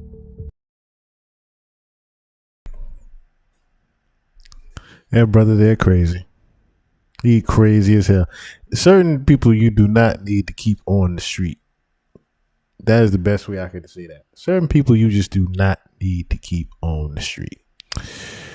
But that is all I really had here for this evening.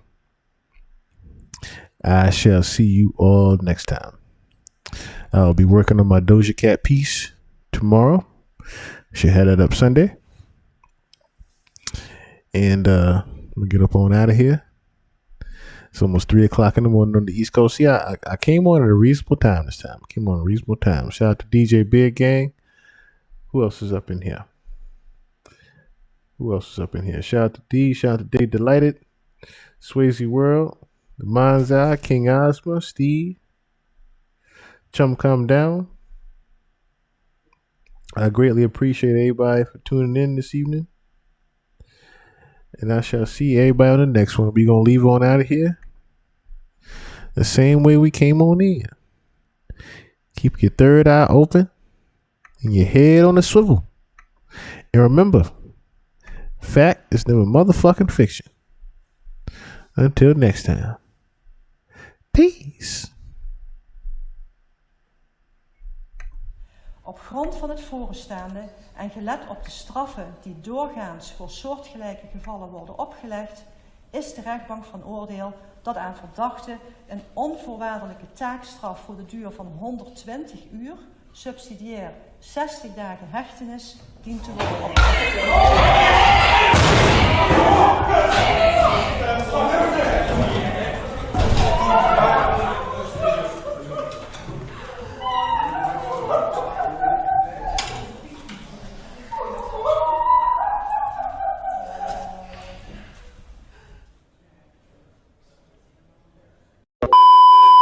There is new video tonight in the case of a man found dead in the back of a patrol car outside the Azusa police station.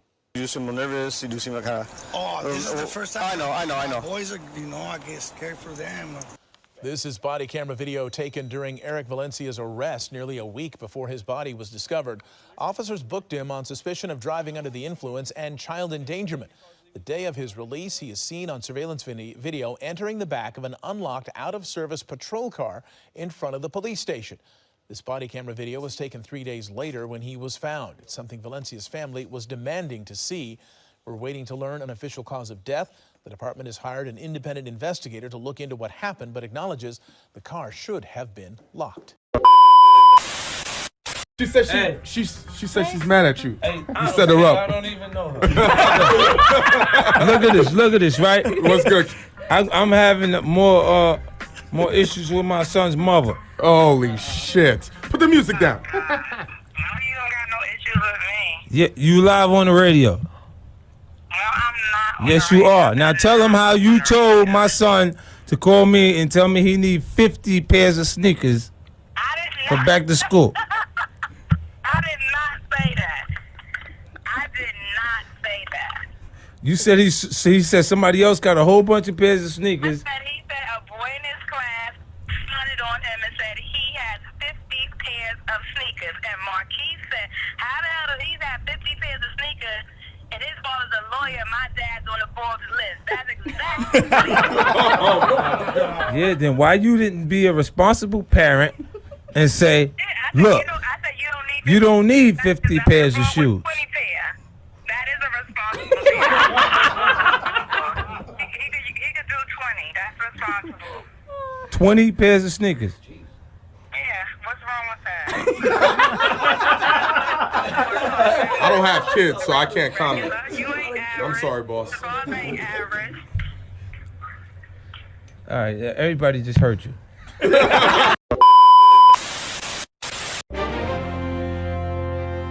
We must commit ourselves to unconditional victory against them.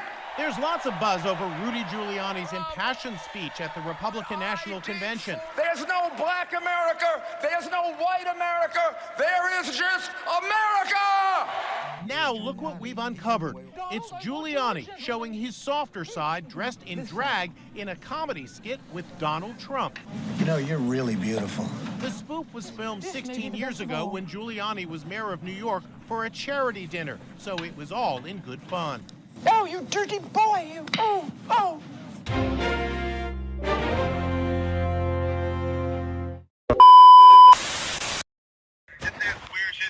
Don't even do that. We don't even know. We ain't see none of that. Yeah, most definitely.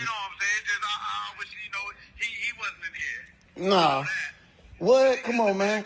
Hey, the way he tried to pop it, I thought he did some time or something. Like he, been through that motherfucker. I said, oh, this bitch been watching Power or something. I don't know what the fuck he think this is.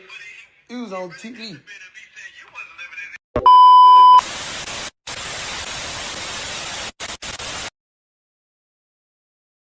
You big dummy.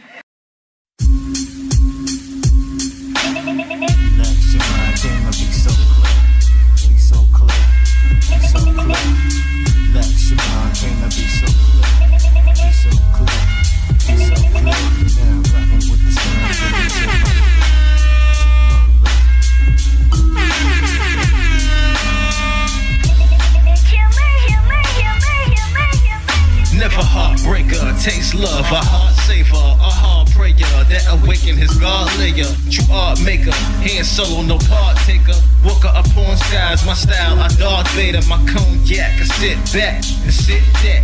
Family doing good in the present, my gift rap, I'm fine. Staying high for the lows I was used to. Like robbing off a plane, niggas still trying to boost you. High appraisal value on the Jews I've been taught. Guaranteed you get the itis on my food for thought. Just digesting the fact now I got fruits of labor. This melanin pomegranate, I'm your newest flavor. Tell my newest hater, stay with the lesser than, I'm due for greater. Breaking down trees is what I used to do for paper. I look around how it's going right now. I gotta look up and think God like wow. Been new, I've always been good finding my way along. And if your misery no company, I'm staying home. Straight chillin', chillin', yeah, yeah. Straight chillin', yeah. And I've always been good finding my way along. See if your misery no company, I'm staying home. Straight chillin', yeah. Straight chillin', yeah. Relax your mind, can I be so clear? Shit like that. Be so clear. Let's be so further know. Relax your mind. What it is you really do.